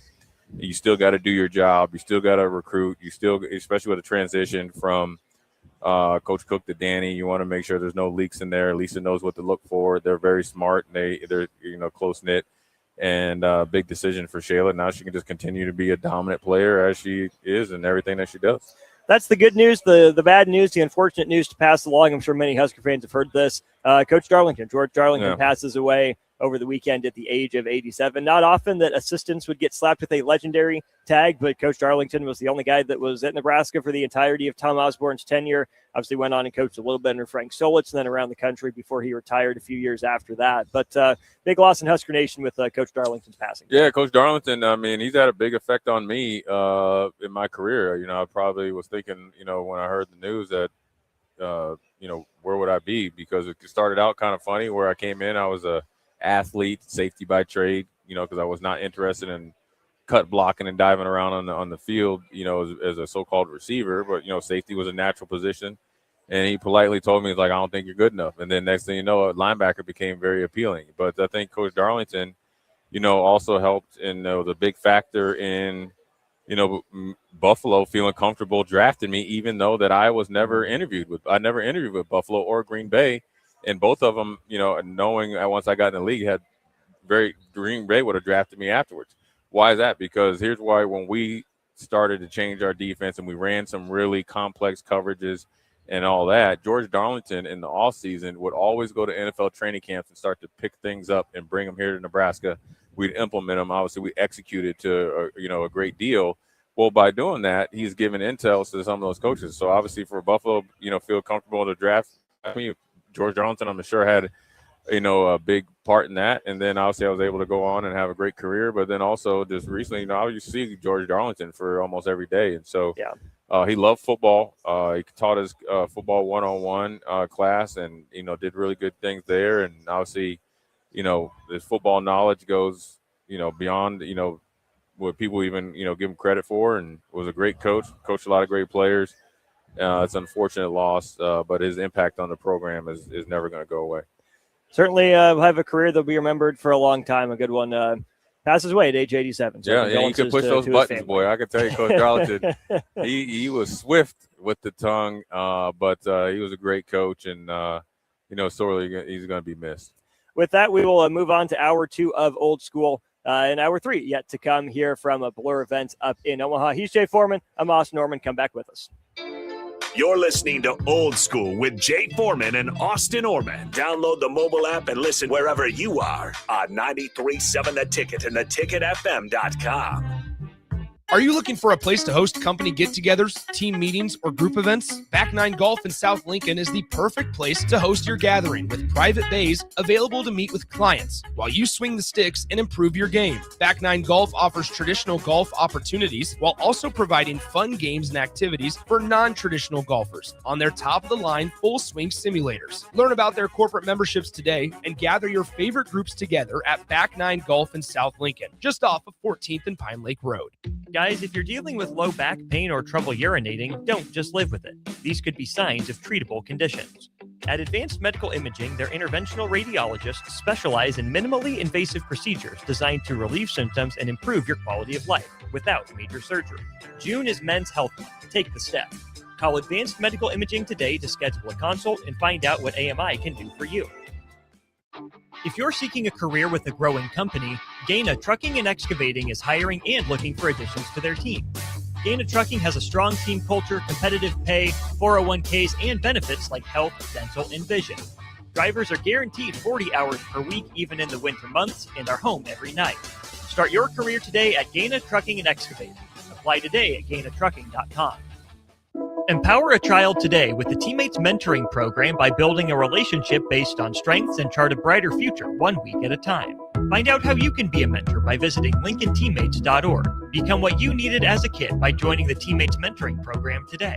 Jack Russell of Farm Bureau Financial Services is here to help you protect things that are most important to you. Whether it's your home, your family, or your future, Jack Russell has the proven experience to get the job done while developing authentic relationships with you. Give Jack a call today at 402-421-9100. Again, that's 402-421-9100. Or visit one of his 2 locations in Lincoln or Seward and learn how you can excel in the complicated world of insurance. Jack Russell of Farm Bureau Financial Services, a trusted and well-respected representative since 1999.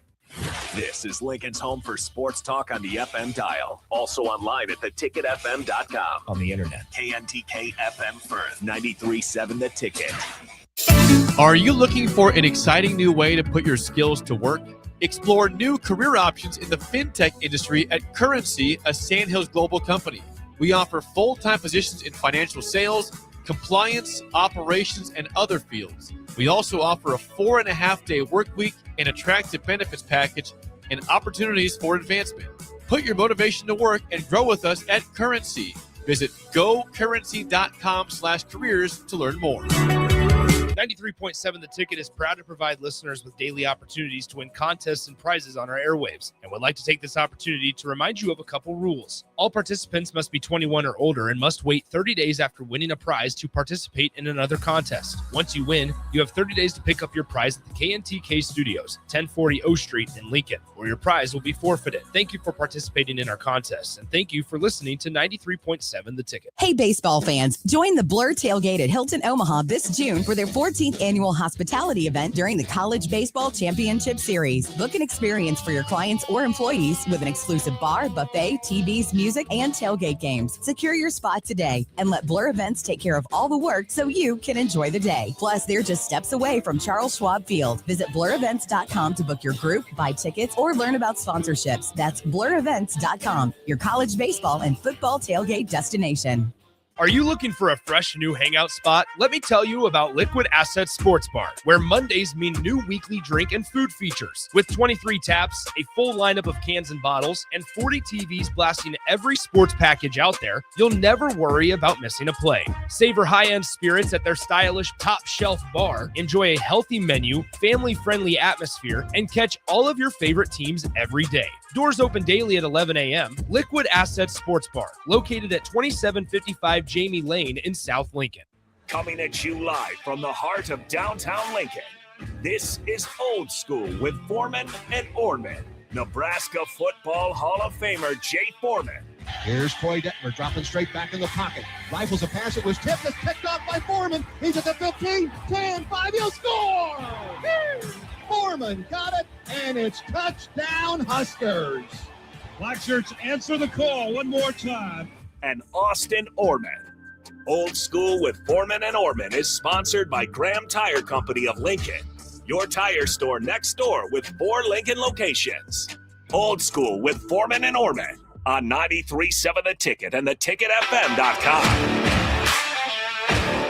That's right. Welcome in hour 2 of Old School. Austin Orman, Jay Foreman with you. DP Jake and plenty of our close friends hanging up here at Blur Events just down the street from Charles Schwab Field. Bottom of the 8th inning, Texas on top of Alabama, all over Alabama, 11-2. And Texas player has hit for the cycle for the 3rd time in College World Series history. So history being made up here in Omaha. You can be a part of everything by getting your tickets online at blurevents.com/Omaha. 3 levels of tickets. Any of them will get you in the door. Stop by, say hi, whether you're on your way to the game or just hanging out down here in the old market. He's Jay Foreman. I'm Austin Norman. And Jay, the NBA Finals wrapped up. A gentleman's sweep of sorts for the New York Knicks. They win it over the San Antonio Spurs in 5 games. A bunch of close games that we saw. First and foremost, your reaction to the Knicks winning it in 5, and what can the NBA take away from how the Knicks won the 2026 NBA championship? Hey, man, this old analytics and, shots per minute, so-called pace is put to rest. NBA playoff basketball is different, and how the Knicks won was obviously different than what people expected. I think you looked at superior skill of OKC last year, depth, and the length in which made their defense good, 3-point shooting, etc. was put to rest by a true team that was tougher mentally and more physical than a better skilled team in teams, right? Mm-hmm. But once you get that winning feeling, we talked about when they won 12 in a row, they obviously their 12th win was the first game in the finals, and obviously continued along to do so obviously in the next game. But how they won might put the rest of the NBA on notice. A big man that's physical, and you have depth, 2 big guys that are physical, have a guard that can create his own shot, and the buy-in that Mike Brown, the most interesting story of Mike Brown talked about at this first team dinner after he became head coach. He made all of them sign a contract and said, listen, we're all grown men here. I don't need you to BS through this dinner and then BS through the rest of the season. If you're down with this process, we will win a championship. I talked about him going to Golden State and figuring out what he needed to do to be a championship type of coach. Everybody thought it was a bad hire or wasn't the sexy hire when Mike Brown came there. But what he brought was experience. He's a Popovich disciple. He's good on By way offense. of Popovich and Kerr, for what it's worth. Right, yeah, but for sure. For both of them. Both are Pop tree. The defensive mindset and ability to adjust and how to attack teams is Popovich. The offense and how to attack and space the court came from Steve Kerr, and that's what he probably needed when he obviously originally left Cleveland or got fired from Cleveland. And look, he's learned along the way. He's done it the right way, and I think his experience probably really out-coached and outclassed, Coach Johnson from the Spurs, and experience wins. They were very businesslike. They were very motivated. Once there was blood in the water, man, I'm telling you what, being down at points on the road, 13 points, obviously the magical comeback is what everybody talks about, but the first couple games in San Antonio, being down and relying on your defense, really being together, being connected, as people like to say, the emergence of Karl Anthony Towns, and then you allowed Brunson, who was originally thought that you might have worn him down because he was a volume scorer. Well, these last two games, he said, take that 45-point burger with you. Right? Jalen Brunson scored 42.7% of the Knicks' points in the fourth quarter in the NBA Finals, the highest share for any player in the Finals since Dirk Nowitzki had 44% from the Mavs in 2011. That's from Josh DeBow. Ability to close.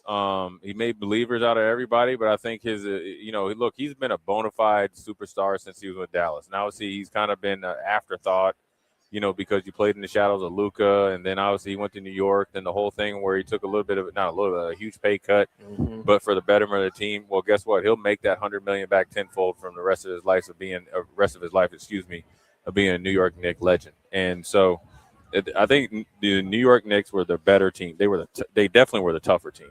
Oh yeah, no doubt, without about it, a right? doubt. Mentally, and I felt like they were the better team. I feel like the Spurs were probably more talented.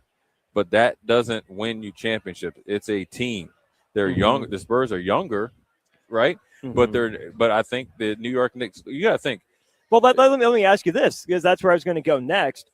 Did the Knicks win the finals? Did the Spurs lose the finals? Combination thereof. How do you view that? It could be a combination of it, because anytime you lose that 30-point lead, you're a big part of them going 3-1 and coming there and closing you out. For ESPN's win probability, the Spurs had a 91.6% chance of winning Game 1 up 13 points in the third, 72.8% chance of winning Game 2 up 2 with a minute to go in the fourth, 99.6% chance of winning Game 4 up just by 20, let alone the 29 points that it had grown to, and 95.4% chance of winning Game 5 up by 10 with just about 8 minutes to go. You know what that is? That's called experience. That's clock management. It's experience, the ability to weather the storm, and it takes a heck of a coaching job and the willingness to win to really, kind of lay in the weeds. Like they're staying within a puncher's chance. You got to beat these dudes. Look, they are going to defend. They are physical. You're not going to get on the offensive glass with Wemby. They're going through you. And the ultimate equalizer is when they have the left-handed killer in Jalen Brunson. If it gets close, it's over. Yeah. Because he's going to make the right play. He's going to hit the big shot, and they all believe it. And so they just kind of chipping away. And they understand. And I think the one thing is they understood the Spurs are going to go on runs, but they're inexperienced and they're young. Yeah. And they don't know how to win yet. This right here will help the Spurs in the future, whereas the Knicks were able to take advantage of it. Look, we saw it with maybe not, apples in the college football, championship game, whereas like Indiana was a very old team, experienced team. Miami's a little bit younger, even though they had star players. And so it'll help them in the future. But the Knicks, I felt like, won it more because they played it all 4 quarters. You look at they were disciplined, not motivated. Yeah, they were. Look, when Karl Anthony Towns, I think in Game 2, and Spurs came out like gangbusters. He's like, hey, offense will come. We just got to hang in there. We just got to hang around. We'll start hitting shots, but we got to still lock in on defense. And then he was like, we got to stick in this together. That's a team. Yeah. And, I talked about Mikal Bridges. Look, when they gave up essentially 85 picks for him, everybody's like, why? Why? Well, you see why. When he started, once he got rolling about Game 3 or whatever, maybe into Game 2, hit a couple big shots, you see the payoff. And then you saw Josh Hart in Game 2 was a secondary rebounder and got crucial dagger in the heart rebounds. Everybody Mitchell played, Robinson put the dagger in the heart. All on the Saturday. different guys. Your boy with the receding Shamit, hair. Yeah. yep. Everybody was hitting big shots. Mhm. But then the two mainstays, mainly Brunson and Karl Anthony Towns, really did the thing. But look, that's a true team. The identity of what you have to do in your role, they played better than the Spurs. When you have, I think, Vassell after the game, after you just lost a championship game, and they're talking about Dylan Harper, and they're talking about how he was voicing to his teammates about not playing enough as a rookie. When you have a veteran point guard that you could potentially learn from in Fox, that affects the whole team.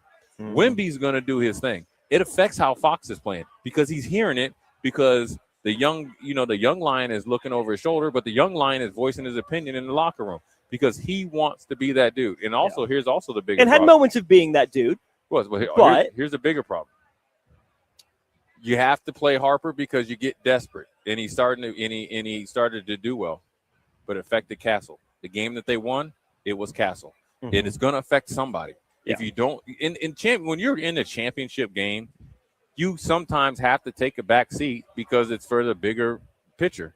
Now, how can a 20-year-old know that? Now, But he still did it. Now, those are all empty points. It's great. Mhm. Nobody cares. Nobody's talking about. They're not showing the highlights of him. They're showing Brunson, and that happens, man. It's everybody goes through it. It's a maturation process. By no means I'm saying Harper lost it. I'm talking about the difference between the Knicks and the Spurs. That's experience versus inexperience. It's a team that made sense together with role definition, knowing who the closer was, with other guys stepping up after the closer made the right play to get him in position, versus a team who didn't have an organizer and whose best player was taxed more than ever before while being put in a blender and emotionally on edge. Right. You have a team with confidence versus some guys that have some egos. And don't minimize the fact that they had to go 7 with OKC. But that's your own fault. Yeah. You got down 2 games. You had to win 2 extra games. And so OKC had your numbers, but ultimately the Knicks were a better team. Very, very confident under pressure, very comfortable when it's uncomfortable situations. And they were able to lean on their leaders, and they hit some big shots. And also, I would say this: the Spurs had some crucial defensive breakdowns. I mean, if we had it, they doubled in the corner, and then the other guy didn't deny. I mean, that's the basics of what I was doing. I mean, come on, man. Like, now, that's the difference between being mature and being locked in on those fine details. Because if you're not going to do it in the first quarter, I know you're not going to be able to do it in the fourth quarter, and that's where they really, really, punch themselves in the face. There's probably some regret there in the offseason. They great strides. Wemby made great strides. I think also he was trying to live up to the hype of being the MVP. Listen, you're still in history. You won the MVP. Shea won it. Or not Shea won it. I mean, but still runner-up. Still runner-up. And you're dealing with, what do you get? Defensive player. Unanimous player. point. And so, look, the Knicks took you out of your role as the defensive player of the year. Now, granted, he was blocking shots in his last game, but he was not comfy. He was overextended himself, right? So that's great at the beginning of the game when you're motivated. The discipline down the stretch and the ability to maybe close out or move your feet just that extra half step is what you miss when you lose these type of games versus where the Knicks were very comfortable in doing that. And, look, it's Knicks aren't going to go down. This team isn't going to go down in one of the best Knicks teams of all time, but they're world champs. And sometimes that's the way it goes. Yeah, no, I think that's fair. You may put it up with that Celtics title team. Good, but not an all-time team for that franchise, maybe. You know what? There's plenty of teams that win championships that aren't all-time teams. There's plenty of players sometimes that win Heisman that aren't all-time, great players. Look at Jason White at the University of Oklahoma. Right? Those type of, look, you're just, but you win it and you deserve it and they earned it. Absolutely. One more thing on the Knicks before a couple things with the Spurs. Jalen Brunson gets Finals MVP. Probably deservedly so. 45 in a closeout game on the road. It's him and MJ in terms of guards that have done it. Karl Anthony Towns was probably the key to that series in a lot of ways. You mentioned it, not maybe I balk at the term neutralizing or kryptonite, but certainly posing a bunch of challenges for punched a hole Wemby. in Wemby, especially in those first 3 or 4 games. My thing, though, with Brunson, is this where we can see the return of the small guard in the NBA, or is this a one-off because Jalen Brunson's just that dude, and you won't necessarily be able to build the same? I think it's a one-off because what Jalen Brunson does well isn't sexy to the 8th grader right now. Footwork, consistency, working extremely hard on your game, being like immersed in the game of basketball, dedicated, tough as nails, and the ability to hit mid-range shots. The ability is to play off 2 feet and have impeccable. I mean, his footwork is like Akeem Olajuwon in there. I don't see these trainers that have you dribbling through 85 different cones and going to your like fourth move, and nobody's even the defense haven't shuffled, finding a way to get guys into the middle of the lane, short guards, and making it appealing that you're going to really score. You're going to score 2 points, and this is how you become a great player. Also, you have to have a stretch five that can play off of that because the lane's open and you can do work.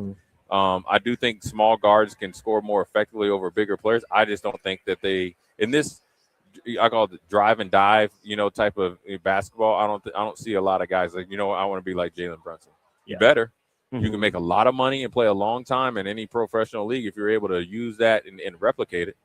You look, his offense no longer makes him a defensive liability. Right. And it's not. And see, when young kids hear this, they think I need to jack up more threes. I need to score more.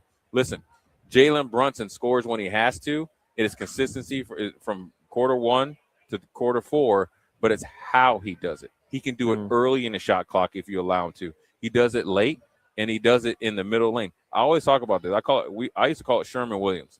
Paint touches kills a defense. We've seen it with Nebraska. Paint touches and playing what I like to say is 45-degree angles instead of playing sideways. I wish it would come back that way because it affects the whole game where you actually got to play basketball. I just don't see these kids doing it because it's not as sexy as it looks like. You kind of do the 3 step out hezzy, you know what I'm saying? Step back, fade away, hit a 3. Everybody puts you on Instagram versus Jalen Brunson on there ball faking and pivot foot, and then he's dipsy doing, and next thing you know, he's got 16 points at halftime. There's not another Jalen Brunson in the NBA right now. I bring that up because here's the thing. Braden Smith isn't turning into Jalen Brunson all of a sudden, even if he's a second-round pick. But I love that you talk about that because if you're the Spurs, and we can start this now and probably continue it a little bit next segment. If you're the Spurs, now you know what other teams are going to do to try to beat you. If they try to mismatch hunt, it's not going to work. Right. That's not what the Spurs are built to do, right? They're okay switching. They're okay in isolation. They've got a stable of long, bouncy, aggressive athletes. What the Knicks showed is the same way you always beat a good defense. It's ball movement. It's what the Spurs did against OKC. They got out in transition, didn't let it get set. They moved the ball from side to side. They made the extra pass, and then, ball finds energy. They knocked down their open shots. Here's the thing, though. That maybe makes a team like your Lakers a worse matchup, potentially, or the Spurs a worse matchup for the Lakers. Maybe the Timberwolves, unless they can learn some of those lessons where they have a high-volume on-ball guy like Ant with a pick-and-roll partner and a high-volume guy like Julius Randle or Rudy Gobert. Julius Randle needs to go. Sure, maybe. But there are teams like even Denver right now, as long as Nikola Jokic is playing, you're not going to count him out. But I think that this isolation-heavy heliocentrism style worked in an NBA without Wemby. But the Knicks just showed you, here's how you neutralize him. Yeah, he's the defensive player of the year when he's in the paint. And yeah, he's pretty good at the perimeter. He'll block more threes maybe than anyone in NBA history. But you saw the biggest issue for Wemby, a ball fake, a long closeout. The Spurs did a one-man zone around him for so much of the series, but the Knicks repeated drives and kicks, cross matches, create confusion, get Wemby to have to fly out to the perimeter to contest a good enough shooter, then drive right around and make an extra pass to the corner. There's a 3. You're not going to beat the Spurs and Wemby in a one-on-one competition, not over the course of 7 games. If teams can learn to stay the course and get players that are willing to be heady, make the next right play, and move the ball, that's going to be the kryptonite for OKC and San Antonio both. Right. I mean, it's out there. You see how to get beat. I think the only other player that can really replicate Brunson, I would say, is Shea, because he kind of does it now. Is a superior flopper, but he has some of those, kind of crafty. I think Luka could, but he doesn't have the team around him. And he doesn't have maybe wants a little bit too much control. And he don't have the stamina either. Luka doesn't want to do that. Luka wants to play. Look, I mean, he's great. He want to do what he want to do. It ain't like that. He ain't winning no championship. But, yeah, I mean, I think what the big effect could be, and I hope, is that at all levels, and we've seen it obviously with Nebraska this year, a team mindset, everybody eats. I can tell you this right now. Braden Frager doesn't get paid at the rate that he has if he didn't buy into the team. Right. And the team did well, so it really upped his profile. right? So he probably got, I call it like we have a bad team fee in the NFL. You have a great team fee when you go into the portal and other people are potentially trying to get you. You heard about Kansas and all that. So, yeah, I like it. I think obviously there's a little bit of kryptonite out there. Also, I think Wemby, I think the things that made Wemby appealing, obviously a big man that can handle the ball, also the Knicks really played into that. Listen, I don't know how many times they stymied his progress of trying to get from the three-point line down to the free throw line by quick hands and active hands, and then getting some steals and getting into his body. So they showed, over a 7-game series, you can see more weaknesses than if you're playing on an odd Tuesday night in San Antonio. Yeah, that's fair. Let's move this conversation to the Spurs a little bit here, specifically that with Wemby. I saw a couple people theorizing that the Spurs need to make Wemby pick a lane. Does he want to be the offensive focal piece or the defensive focal piece? And I think the easy one is defense. He's 7'4" with go gadget arms to the extreme. Well, then you need Harper to take the next step on offense. You need Castle to take the next step on offense. You need your 3-and-D wings to stay as good as they are. You need more from Keldon Johnson, sixth man of the year, completely no-show in the finals, which is where, Jay, you saw the value of De'Aaron Fox in that OKC series. Yeah. He came back after Castle had 10 assists and 10 turnovers in a game. De'Aaron Fox comes back from the ankle and steadies the ship for San Antonio, gave him just enough. Now, the Knicks didn't respect him. He didn't play well, but neither did any of that guard trio, really, in terms of the counting stats. With that contract, I don't think it's as easy as, more Harper, less Fox. Maybe in this series it would have been, but I subscribe to the camp of people that said Dylan Harper probably wasn't ready to create or stabilize at the same level that De'Aaron Fox was. The Spurs needed him to shoot better. They need him to be a better three-point shooter. But, with Wemby playing 39 minutes a game at that size, Spurs maybe didn't do enough to get him rested when they had some of those big leagues. He ran out of gas late in the fourth quarter. I think two things can be true. Number one, the Spurs have an obligation to put Wemby in the best position to succeed as a potential face of the NBA and potential for greatest of the generation. I won't go all time yet. Number two, Wemby's got to own some of these shortcomings as well. He can't just say, De'Aaron needs to be better. Castle and Harper are young. I'm doing my thing. And we've seen a motivated Victor Wembanyama for the last few off seasons. But I think the next big test for Victor Wembanyama is welcoming that struggle, welcoming that pressure to get better, because he was not the best player in the series. Had really good counting stats, but late in the games, he was not there enough, which is natural. But let's see if there's a next step for him. Look, everybody goes through it. Michael Jordan went through it. Kobe went through it. LeBron went through it, where you have to go into the offseason and really attack some of your weaknesses. And so Wemby's no different. And it sucks because you get that far and there's only one team that's happy right now, and that's obviously New York Knicks. There's probably a team that's probably more dejected, or there isn't a team more dejected than the San Antonio Spurs, considering they have Wemby, who they felt like is the ultimate X factor. And so I think he can still do both. I do think they got to figure out what they're going to do with De'Aaron Fox. I think he took a lot of criticism that was unjust based on what Harper was able to do in the short term as far as, his numbers. But I also think you got to figure out what you're going to do. You got Harper probably fits the profile of with Castle and Vassell. Like that three right there is pretty good. And then you got to figure out what you're going to do, I guess, at the forward or guard forward, in the other fourth spot. But Wemby needs to get better. Also, I think he needs to continue along the process of dealing with expectations and his mindset. I felt like New York was in his head. Oh, without a doubt. Yeah. Without a doubt. Right. And so, that's. Well, after the way Minnesota got in his head, all the mental energy that he personally puts onto Chad Holmgren in Oklahoma City, you could tell that New York was in his head from the get-go. Right. But then also it's a learning thing. So as much as we're talking about everybody else needs to get better, it's a long all season that you got to do some soul searching. And it's tough. But I think that they can do it. It'll be interesting to see how they move forward, because I think Fox is still a really, really good player. He could go to a place like Minnesota and really come back from revenge. That speed with him and Ant.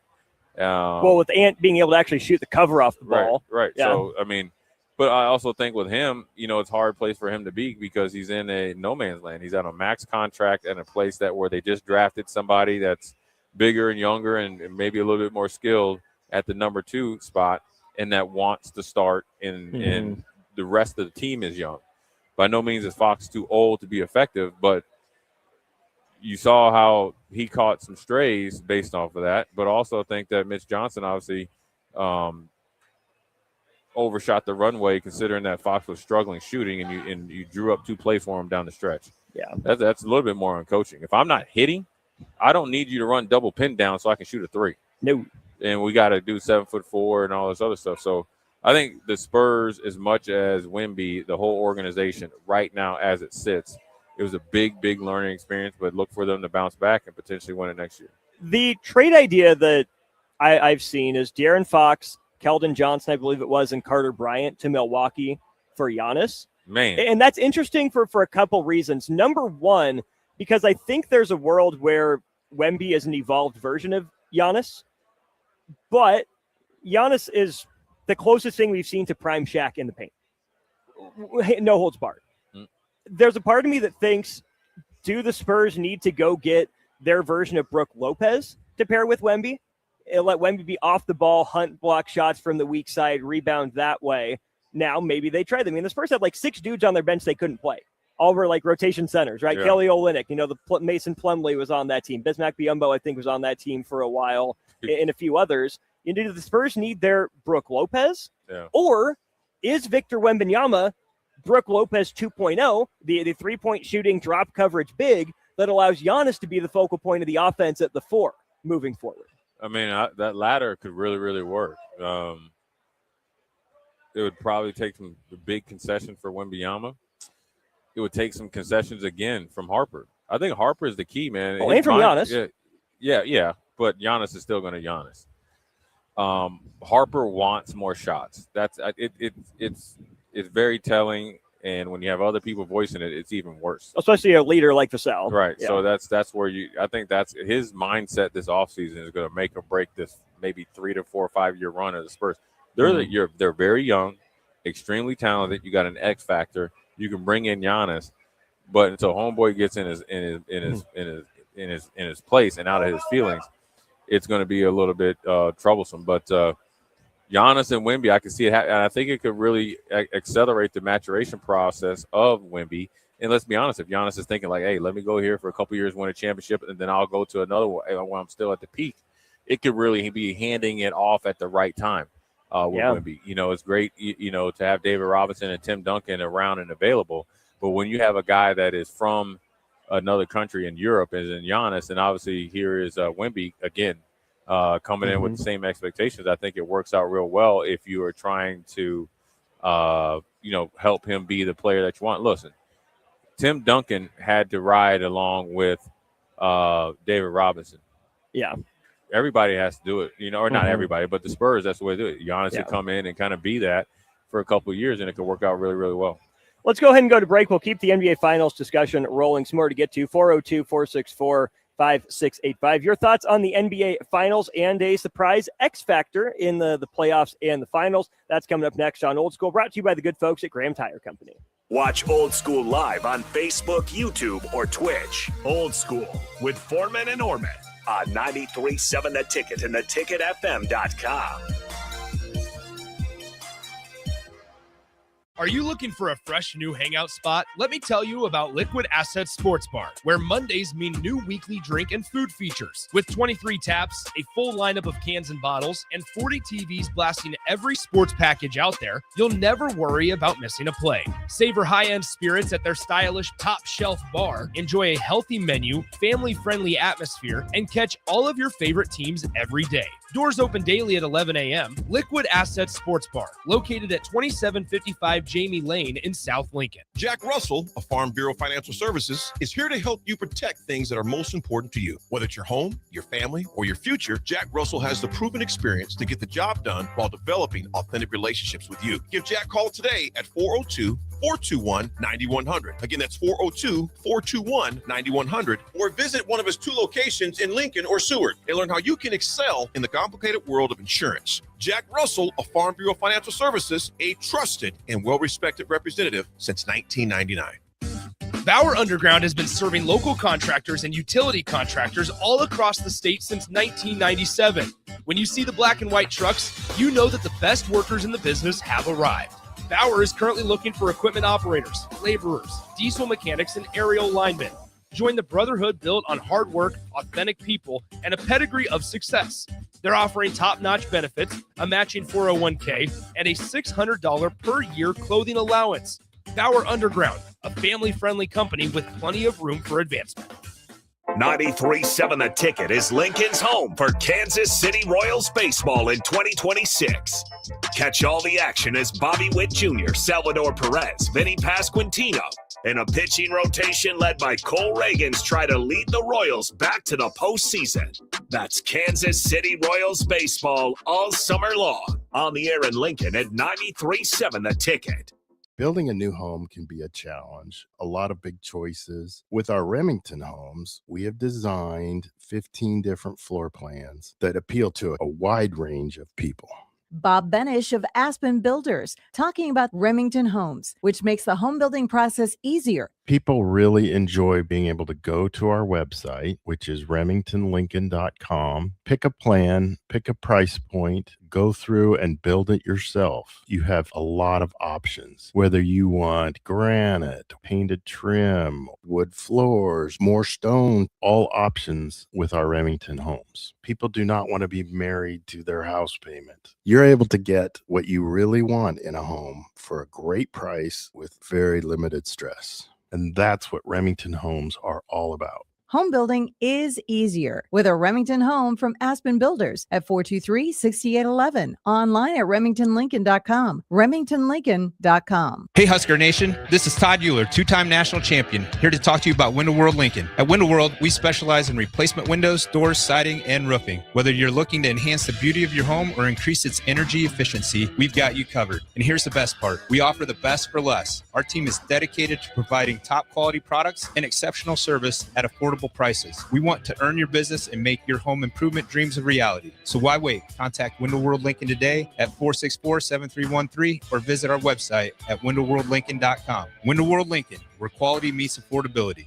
Husker fans, the 2026 Nebraska football season is right around the corner, and we need you there to continue to make the Sea of Red at Memorial Stadium the best atmosphere in college football. You can now choose between 2 Husker football mini plans, including a 3-game mini plan for only $185 and a 4-game mini plan for only $225. Both plans are your best way to guarantee a ticket to the Indiana or Ohio State game. Tickets are only available while supplies last. To purchase your Husker football mini plan today, or for more information, visit huskers.com/tickets. Go Big Red.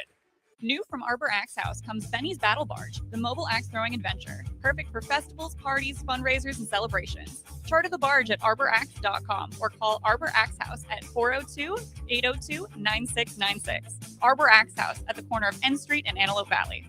Rick Heyman here from Sartor Heyman Jewelers. I want to personally thank our great customers for voting us once again the best of Lincoln. At the same time, we're celebrating our 120th year in business in the great state of Nebraska. You can count on Sartor Heyman for the very best quality, value, and customer service. When it comes to your jewelry needs, visit us at South Point, Grand Island, and the Outlet in downtown Lincoln. Visit us today at sartorheyman.com, and thank you for your continued trust after all these years. 93.7 The Ticket is proud to provide listeners with daily opportunities to win contests and prizes on our airwaves, and would like to take this opportunity to remind you of a couple rules. All participants must be 21 or older and must wait 30 days after winning a prize to participate in another contest. Once you win, you have 30 days to pick up your prize at the KNTK Studios, 1040 O Street in Lincoln, or your prize will be forfeited. Thank you for participating in our contests, and thank you for listening to 93.7 The Ticket. If you're seeking a career with a growing company, Gaina Trucking and Excavating is hiring and looking for additions to their team. Gaina Trucking has a strong team culture, competitive pay, 401ks, and benefits like health, dental, and vision. Drivers are guaranteed 40 hours per week, even in the winter months, and are home every night. Start your career today at Gaina Trucking and Excavating. Apply today at gainatrucking.com. Back to old school with Foreman and Orman on 93.7 The Ticket. More NBA Finals fallout discussion here from Blur Events up in Omaha. Austin Orman, Jay Foreman with you. Night game will get underway coming up here in just a couple of hours or so. You can go to Blur, though, and the party's going to go all night long. BlurEvents.com/Omaha. We're here at the corner of 10th and Cass Street here up in the Old Market in Omaha, just a couple blocks away from the stadium. Fantastic time, as always. A huge thank you to our friends at Blur Events for having us out here for this tailgate. Jay, let's hit our Sartor Heyman Jewelers text line here. Craig says the Spurs need to trade De'Aaron Fox for an Aaron Gordon type of player. Yeah, I like that thought process. I mean, Fox needs to move. I think he's still a viable player, but at that price tag, and you got a bunch of young guys on it, there's no point in keeping around. So look, he's an NBA Finals, starting guard, and obviously a max contract is obviously probably the tricky part. But De'Aaron Fox's skill set is much needed in the NBA more than not. So definitely probably try. I think he fits in. Probably better in other teams. Obviously, extremely young core group of guys. His type of leadership isn't probably going to lead you to championships, and so because he's not a championship point guard to come in like Sure. or something. You know what I mean. So I like it. And he'll probably be much happier. He'll go on and be productive. Just don't ship him off to like Portland or something like that. You know what I'm saying? Right. Show him their respect, and he did his time in NBA jail with the Kings, and don't send him back. Yeah, no, I think that's completely fair. I would also argue that perhaps the Spurs already have their Aaron Gordon type on the roster in Carter Bryant, except that he's going to skip the Orlando Magic phase, right? Aaron Gordon coming out of Arizona was really miscast as the number one option for the Magic. Put up his numbers, won his dunk competition and whatnot, but settling into that small forward in the right lineup, power forward in most lineups, connective piece, but primarily just a 3 and multi-positional D defender. Yeah. I think the Spurs could have a template for that already on the roster, potentially. Yeah, they got it, and they just needed to mature. Look, the Spurs very easily they could be the champions right now, and they know it. And so the moves that they make are just to win championships. And so, well, the Spurs led for 70% of the NBA Finals. Well, yeah, and that's what I mean. You don't have to blow the whole thing up, but then also I think that everybody looks at who do you need to go acquire and go get another player, bring them out. Where's the faith in that we're going to develop these players, the experience that they learned as a whole team, even the guys that are on the bench on what they need to do in order to be a factor in the game, should be weighed in as much or maybe more than trying to go out and get somebody, put him in your locker room, unless it's a Giannis or something like that. Yeah. So you have plenty of role players, and that's what you need. Really, if you have a guy that's on your bench that has the potential to be like an Aaron Gordon or some type of player that you feel like you need, this is where you challenge them and you develop them in the offseason. You don't go get somebody else because you have a young team. You kind of did that with De'Aaron Fox. He came in and kind of settled the guard situation down and really got a gift from heaven to go from Sacramento to San Antonio. And now you're there where you have a young and upcoming guard in Harper. And if you're going to bring in a veteran guard, it's not even somebody like it's like an Alex Caruso guy that's going to be your straight leader. But Alex Caruso is a big part of OKC. Somebody that's Chris Middleton? Yeah. Drew Holiday. Somebody like that. Right, but he's going to be coming off the bench. Not just to go back to the $21, but he's coming off the bench and he's providing the defensive spark and stuff like that. So that's what you really are trying to bring in versus trying to bring in somebody to play a big role on a team that doesn't have a role like that available. Javon Carter. Yeah, somebody like that. Got a little toughness, can really get in the head of Harper, teach him the game, take some of that pressure off of Mitch Johnson because he's got to really work on Johnson, the forward, getting his confidence, getting his mind right now. Look, okay, go down to 1-2, 1-2-3 Cancun for a week. When you come back, this is a make or break year for you to getting a potential huge contract. This year, you played. You have to play well next year. Yeah, we need you to play well, and it's going to take a lot of work and sacrifice, and it starts a lot sooner for him. Saw a really interesting tweet from a couple of different people. One of them is Sam Quinn. He writes about the NBA for CBS Sports. And he says it's funny how the highest return on investment in the NBA has shifted over the years. Early 2000s, the market inefficiency was international scouting. Then it became analytics. Then it became relationship building, which is why so many teams started hiring agents as GMs. Now it's absolutely becoming health as the market inefficiency. And I brought up a lot of numbers that the Tom Haberstroh of Yahoo has tweeted out from time to time. How about this? Tom Haberstroh tweets, first of all, for the 5th straight season, the Ultimate NBA champion did not plays from its stars, which are all NBA all-star caliber players that have been named in the last 3 years for the entire postseason. Jalen Brunson, Karl Anthony Towns played every single game. Spurs couldn't say that with De'Aaron Fox missing time, with Wemby being suspended and missed the concussion for a little bit there as well. Jalen Williams obviously out for most of the playoffs for Oklahoma City. The Knicks, fun enough, brought in the trainer from Dallas, Casey Smith, that got kicked out with the whole Nico Harrison drama and everything going on there. But Haberstroh doubles down. It's true that stars play through soreness and injuries more in the playoffs. This postseason, stars played 89% of the games in the postseason, which was up 22%. Yeah. Stars played in 66% of their available regular season games, 88.7% in the playoffs. That's a huge jump. And then Haberstroh goes on to say, we often hear in the regular season a player say something like, if this were the playoffs, I'd be playing. The trick for the NBA is to figure out how to get players in this pace and space era to be healthy enough to play closer to 90% than 60% of the games. It's not an asterisk for the Knicks. It's a tip of the cap. Job well done. You kept your team healthy throughout the course of the playoff. Yeah. They took advantage of other teams' injuries, like the Spurs didn't have the opportunity to do in the finals, like they did in the Western Conference Finals with Jalen Williams missing time. But we've talked about it on this program. It's being talked about more, Jay. The rise of injuries in the NBA, especially these key players. I think it's refreshing to see that, yeah, these guys are actually playing when they can in the playoffs. And now, okay, can you extrapolate that? How do you extrapolate that to the regular season? Yeah, it's for New York, it's a unique situation because they had high expectations, but they needed time to gel with a new coach. So you had to really push through it and play during the regular season until you caught your rhythm, and then the payoff was there. So everybody's going to, when you're in, plus you're winning, everybody just feels a lot better. But as far as overall as the NBA goes, I think it's also a lack of training in the offseason. It's great that you have all these numbers and this whole pace and all that, but the way that they approach the offseason is significantly different. If you play at a high rate during the season, you have to train that way in the offseason. There's a lot of skills training, not enough playing, not enough kind of like combative type of offseason training and being ready to go. So they're always in constant save yourself mode. And then when you have to really empty the tank, they don't know what that's like. And I know player safety in the NFL is a big deal. Health in the NBA is a big deal, and they're really trying to relax the rules so you can have players available all 82 games. But these guys don't want to work anyways. They don't want to play all these games. They're trying to lessen the season. Well, and see, that's where I think the playoff data comes back to match it up. Right. Maybe I'm giving them too much of a pass, and I'm willing to hear that argument.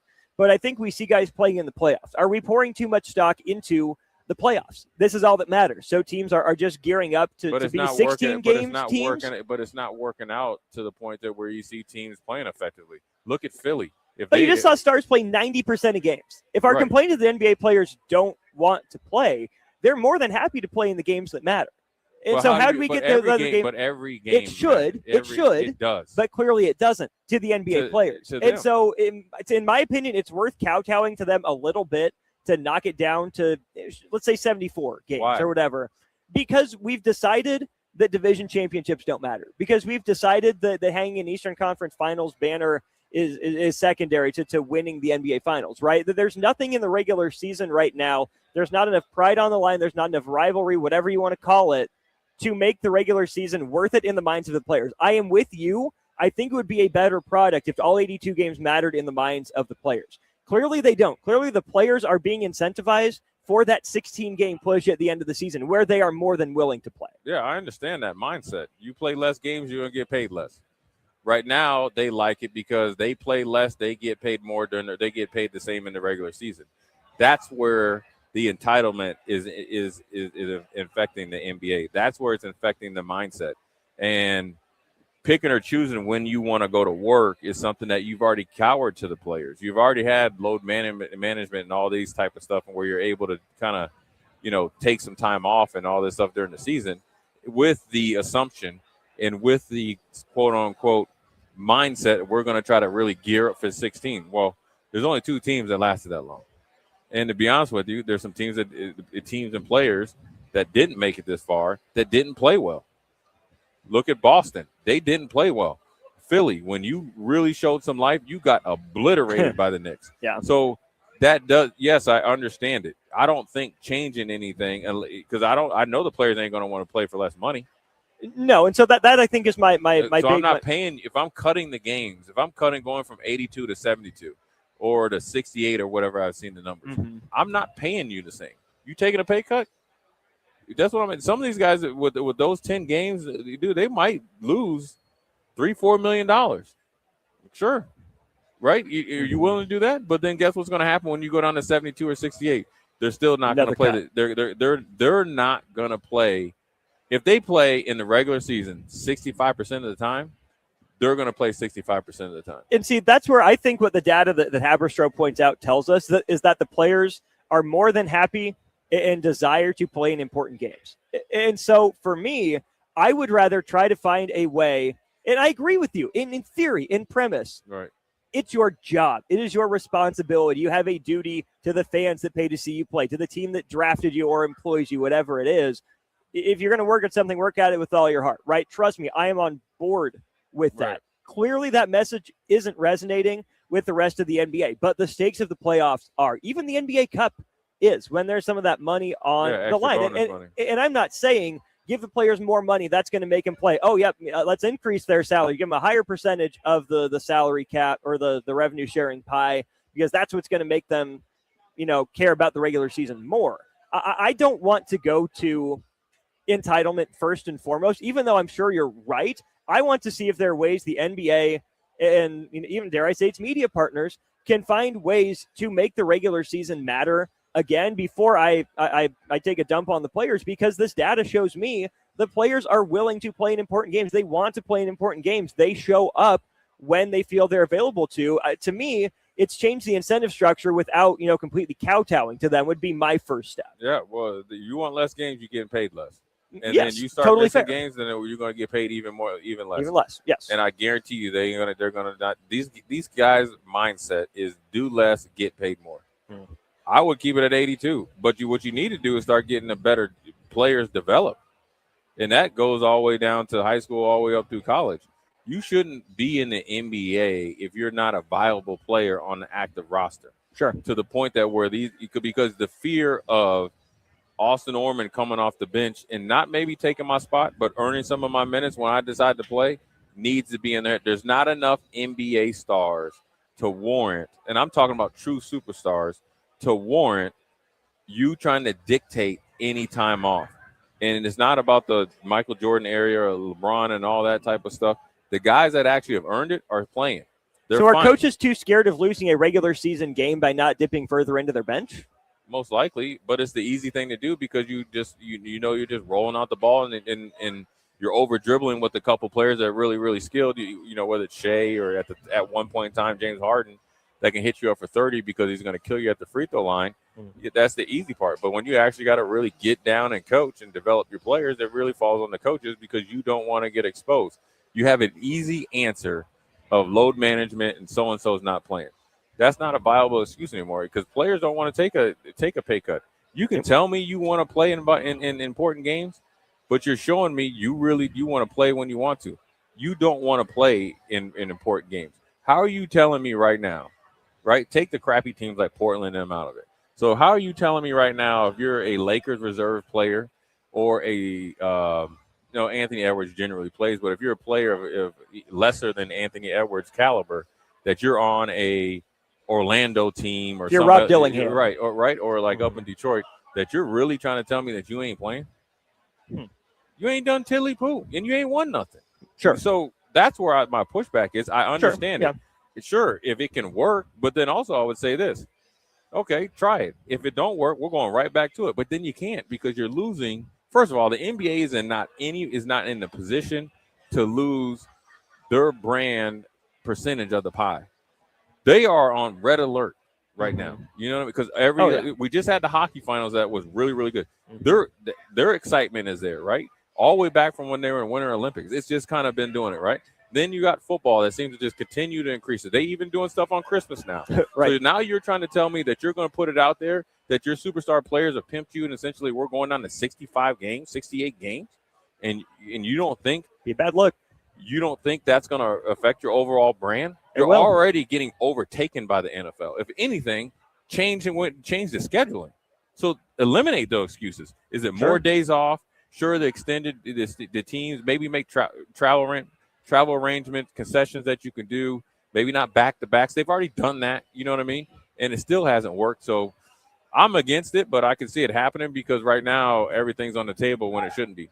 No, I think that's completely fair. There's a couple sides to this coin, and certainly the NBA has some stuff to figure out. I think we can both agree on that, even if what they have to figure out and how they can go about it, we might come at it from different perspectives. Let's go ahead and go to break. We'll be back to wrap up hour 2 of the show right after this from Blur.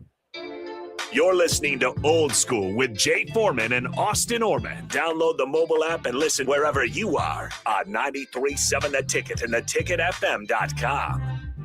Jack Russell of Farm Bureau Financial Services is here to help you protect things that are most important to you. Whether it's your home, your family, or your future, Jack Russell has the proven experience to get the job done while developing authentic relationships with you. Give Jack a call today at 402-421-9100. Again, that's 402-421-9100. Or visit one of his 2 locations in Lincoln or Seward and learn how you can excel in the complicated world of insurance. Jack Russell of Farm Bureau Financial Services, a trusted and well-respected representative since 1999. Rick Heyman here from Sartor Heyman Jewelers. I want to personally thank our great customers for voting us once again the best of Lincoln. At the same time, we're celebrating our 120th year in business in the great state of Nebraska. You can count on Sartor Heyman for the very best quality, value, and customer service. When it comes to your jewelry needs, visit us at South Point, Grand Island, and the Outlet in downtown Lincoln. Visit us today at sartorheyman.com, and thank you for your continued trust after all these years. Husker fans, the 2026 Nebraska football season is right around the corner, and we need you there to continue to make the Sea of Red at Memorial Stadium the best atmosphere in college football. You can now choose between 2 Husker football mini plans, including a 3-game mini plan for only $185 and a 4-game mini plan for only $225. Both plans are your best way to guarantee a ticket to the Indiana or Ohio State game. Tickets are only available while supplies last. To purchase your Husker football mini plan today, or for more information, visit huskers.com/tickets. Go Big Red. Hey, Husker Nation, this is Todd Euler, 2-time national champion, here to talk to you about Window World Lincoln. At Window World, we specialize in replacement windows, doors, siding, and roofing. Whether you're looking to enhance the beauty of your home or increase its energy efficiency, we've got you covered. And here's the best part. We offer the best for less. Our team is dedicated to providing top quality products and exceptional service at affordable prices. We want to earn your business and make your home improvement dreams a reality. So why wait? Contact Window World Lincoln today at 464-7313 or visit our website at windowworldlincoln.com. Window World Lincoln, where quality meets affordability. Things that impair you come in many different shapes and sizes. Some are the shape of beer and liquor bottles. Others look like cigarettes but aren't cigarettes at all. These are the things we know impair us, the things our parents warned us about. What we're not always aware of is our new prescription, or the over-the-counter medicine we picked up just for allergies or a bad cold. See, it doesn't just matter how much of a substance you take. If you are impaired, driving is deceptively dangerous. Don't drive impaired. Paid for by the NDOT Highway Safety Office. Green's Furnace and Plumbing has been servicing the southeast Nebraska area since 1921, specializing in HVAC systems, bathroom remodels, duct cleaning, backflow testing, and so much more. With a network of trained technicians ready to assist you, Green's Furnace and Plumbing is your source for dedicated commercial HVAC service for your business, building, or even your home, so it can run without all those unwanted interruptions. Learn more by visiting their website at callgreens.com or give them a call at 402-467-4444 today. Bauer Underground has been serving local contractors and utility contractors all across the state since 1997. When you see the black and white trucks, you know that the best workers in the business have arrived. Bauer is currently looking for equipment operators, laborers, diesel mechanics, and aerial linemen. Join the brotherhood built on hard work, authentic people, and a pedigree of success. They're offering top-notch benefits, a matching 401k, and a $600 per year clothing allowance. Bauer Underground, a family-friendly company with plenty of room for advancement. If you're seeking a career with a growing company, Gaina Trucking and Excavating is hiring and looking for additions to their team. Gaina Trucking has a strong team culture, competitive pay, 401ks, and benefits like health, dental, and vision. Drivers are guaranteed 40 hours per week, even in the winter months, and are home every night.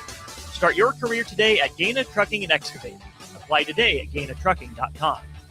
New from Arbor Axe House comes Benny's Battle Barge, the mobile axe throwing adventure. Perfect for festivals, parties, fundraisers, and celebrations. Charter the barge at arbораxe.com or call Arbor Axe House at 402-802-9696. Arbor Axe House at the corner of N Street and Antelope Valley. 3.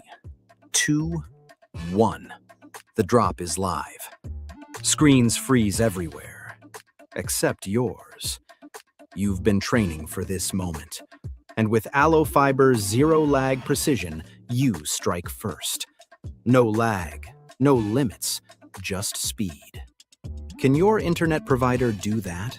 Stay ahead of every drop. Visit allofiber.com/all-in. Back to Old School with Foreman and Orman on 93.7 The Ticket. Segment wrapping up hour 2 of Old School. Austin Norman, Jay Foreman with you. Big thanks to Schwezo Construction for helping sponsor Old School. At Schwezo, safety isn't just a policy, it's a promise. Schwezo is hiring skilled craftsmen, laborers, concrete workers, and steel erectors who value quality work and a team that has your back both on and off the job site. Apply today at Schwezo.com. 40 years strong in business, Schwezo Construction. I'm Austin. He is Jay. Let's get to this, Jay, to wrap up some NBA stuff. Came out today from the camp of Darren Peterson that he would only be visiting the Washington Wizards. Obviously, that is not a precursor to being drafted by a team, but Darren Peterson and his camp will only be visiting the team with the first pick in the draft in D.C. Hey, man, sometimes you got to put your, flag down, stand on business. He feels like, look, he was the most NBA-ready player. They feel like they have the cramp situation under control. They were saying there's too much creatine. Mm-hmm. They definitely have it. From everything that I've read, his workouts have been and the interviews have been really, really good, and they know enough about him. Look, these NBA scouts and powers that be have intel on him probably since he's been in 8th grade. Sure. And because he's been on their radar for that long. And for him, he feels like he's the best player. He needs to go number 1, and that's where he wants to be. Because he feels like it's worth it. That's happened in every other sport. He's not going to have a catastrophic fall. He's too good. He's actually a good kid. Just ran into a little bit of, situational, physical issues that, needed to be taken care of. But It's interesting play. I like it. And this is part of the draft where you're trying to manipulate the process to go number 1. It provides a lot more security, opportunity. Obviously going number 2 isn't too bad, but obviously you think AJ needs to stay up there in Utah as well. That's just the thing. Utah would be the team picking number 2 in the draft. And who wants to go to Utah? Not Ace Bailey. He didn't visit with them last year, and guess what? Utah picked him anyways. Welcome, my friend. Get used to this clean air up here and no energy drinks if you're in a certain part of Utah. But listen. Create your own juice. Look, there's a deal. You travel 41 weeks out of the year, right, to other cities. You live in Utah. You're barely there, or if it's Utah or anywhere like that. And so the outcome of being picked number 2, if you go number 2, isn't bad. And I do understand it's different fan bases. Obviously, the Wizards in D.C. would be great. They have a great young core. If Anthony Davis ends up playing and everything like that, it's actually a better situation that he can go into, kind of like Luka was thought to go to, where you got some established veteran players and you can kind of come in and be the third option and then eventually take over. Versus if you go to and I think I like Utah's kind of core at times. Kessler, Markkanen, Jaren Jackson. Right. I like Walter that. Clayton. I mean, that would be great. I could take a lot of chances out there on the wing. Right. And I like that as well. I think young kids, and I fell into it as well. I think you're too worried about what city you're gonna get drafted in versus getting drafted. Sure, look, I was never the number 1 pick ever. In my mind, I was number 1. Reality, I was not. And so, his problems are not everybody else's problems, but I envision the Wizards take him, in any case.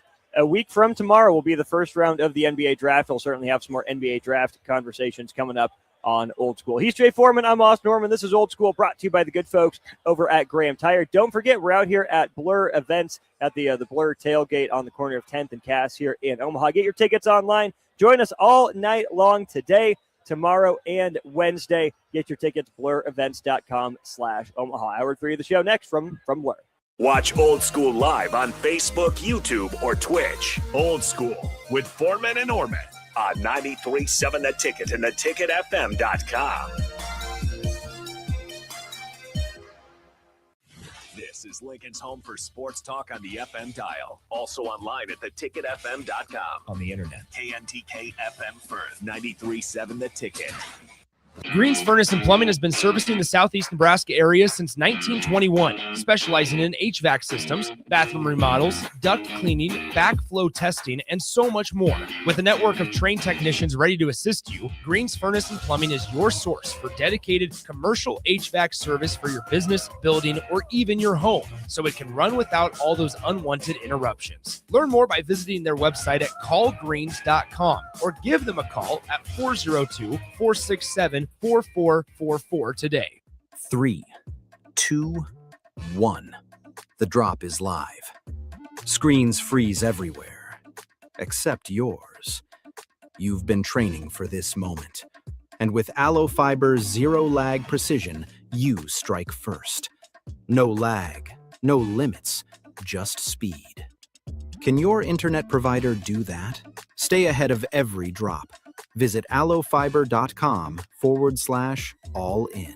93.7 The Ticket, Fox, KFXL weather. Sponsored by John Henry's Plumbing, Heating, and Air Conditioning. Your Lincoln forecast for today, we'll see mostly sunny skies with a light breeze and an afternoon high around 82. Tonight, a chance of showers, otherwise probably cloudy skies with a low around 60. And tomorrow, we'll see mostly sunny skies return with a light breeze and an afternoon high near 83. I'm meteorologist Kyle Flecker for 93.7 The Ticket and theticketfm.com. Husker fans, the 2026 Nebraska football season is right around the corner, and we need you there to continue to make the Sea of Red at Memorial Stadium the best atmosphere in college football. You can now choose between 2 Husker football mini plans, including a 3-game mini plan for only $185 and a 4-game mini plan for only $225. Both plans are your best way to guarantee a ticket to the Indiana or Ohio State game. Tickets are only available while supplies last. To purchase your Husker football mini plan today, or for more information, visit huskers.com/tickets. Go Big Red. Hey, baseball fans, join the Blur Tailgate at Hilton Omaha this June for their 14th annual hospitality event during the College Baseball Championship Series. Book an experience for your clients or employees with an exclusive bar, buffet, TVs, music, and tailgate games. Secure your spot today and let Blur Events take care of all the work so you can enjoy the day. Plus, they're just steps away from Charles Schwab Field. Visit blurevents.com to book your group, buy tickets, or learn about sponsorships. That's blurevents.com, your college baseball and football tailgate destination. At Anderson Ford, we offer a 5-day return or exchange policy, so you can make sure the vehicle you choose is the best vehicle for you. No pressure. Right now, lease a 2026 Ford F-150 for $198 per month for 36 months. Experience better at Anderson Ford. Stock number 1008623, $198 per month lease for 36 months with approved credit, 7,500 miles per year, 14,000 to its signing. No security deposit required. Tax, title, and license fees extra. Residency restrictions apply. Program subject to change. Must take new retail delivery from Anderson Auto Group by 7/6/26. Bauer Underground has been serving local contractors and utility contractors all across the state since 1997. When you see the black and white trucks, you know that the best workers in the business have arrived. Bauer is currently looking for equipment operators, laborers, diesel mechanics, and aerial linemen. Join the brotherhood built on hard work, authentic people, and a pedigree of success. They're offering top-notch benefits, a matching 401k, and a $600 per year clothing allowance. Bauer Underground, a family-friendly company with plenty of room for advancement. Concrete Industries has immediate openings for production laborers, operators, and drivers. Earn great pay starting at $21.50 per hour, plus health benefits, 401k, paid time off, and more. Right now, production laborers can earn a $1,500 hiring bonus, and drivers are eligible for a $2,500 hiring bonus. No experience? No problem. Concrete Industries offers on-the-job training and opportunities to grow your career. Start your future today. Visit concreteindustries.com. There once was a man from Nebraska who went searching for food in Alaska. When his stomach was rumbling while laying in bed, he could think of only one option, Führer's cheese spread. So he left it once and drove day and night to return back home for cheese spread delight. Now his stomach is full and the voice in his head tells him no more vacations without Führer's cheese spread. Find yours today at most local grocers. Coming at you live from the heart of downtown Lincoln, this is Old School with Foreman and Orman. Nebraska Football Hall of Famer Jay Foreman. Here's Coy Detmer dropping straight back in the pocket. Rifles a pass. It was tipped. It's picked off by Foreman. He's at the 15, 10, 5. He'll score! Foreman got it, and it's touchdown Huskers. Black shirts, answer the call one more time. And Austin Orman. Old School with Foreman and Orman is sponsored by Graham Tire Company of Lincoln, your tire store next door with 4 Lincoln locations. Old School with Foreman and Orman on 93.7 The Ticket and theticketfm.com. That's right, Old School, Jay Foreman, Austin Norman. We are not down in Lincoln. We are live out here at Blur Tailgate, right in the pregame for another College World Series game up here. We are brought to you by Graham Tire. Graham Tire has been serving the Midwest for 75 years, 4 Lincoln locations. Look them up, GrahamTireOfLincoln.com. Tell them that the ticket sent you. They will hook you up. They also will take care of any of your car or truck needs as well. Austin, we covered a lot. Obviously, NBA Finals, a little bit of college football talk, obviously. And then, obviously, we got the College World Series. But the one thing I wanted to talk to you about, it's in the middle of June, right? And you talk about a blur, and use that as Nebraska football recruiting. Obviously, with Trey Taylor getting his 5th star, obviously we're efforting to try to get a local product in Braylon Warren to come down here on Wednesday to talk about his process. He's now a 4-star, and there's a lot of talent even in the state of Illinois. But let's focus on Nebraska getting 3 or 4 commitments that first weekend. Got another commitment, I think, this last weekend. Nebraska football recruiting, at least with the young guys, is going to be a pretty big class. It was a small class last year, and obviously they're making it up for it this year. Everything holds true. They could potentially inch up towards, obviously having a top 10 and a better class. What does that mean for Nebraska in the short term? But then the long term, which is when Trey Taylor finishes up his career at Maryland South, the clock on his Nebraska future obviously goes into rapid pace. In your mind, a 5-star quarterback, we went through it with Dylan Raiola, but I think the skill set and the differences in their game is obviously completely different. It is high school football and 7-on-7. Do you throw him out there in 2027? Do you redshirt him like he said in that he wants in 2027? Or is it, third part, predicated on potentially Calandria playing well, number one, and then getting a 5 for 5, and then he comes back? There's a lot of ifs, but the known is Trey Taylor is here, most likely going to be here, at least in 2027.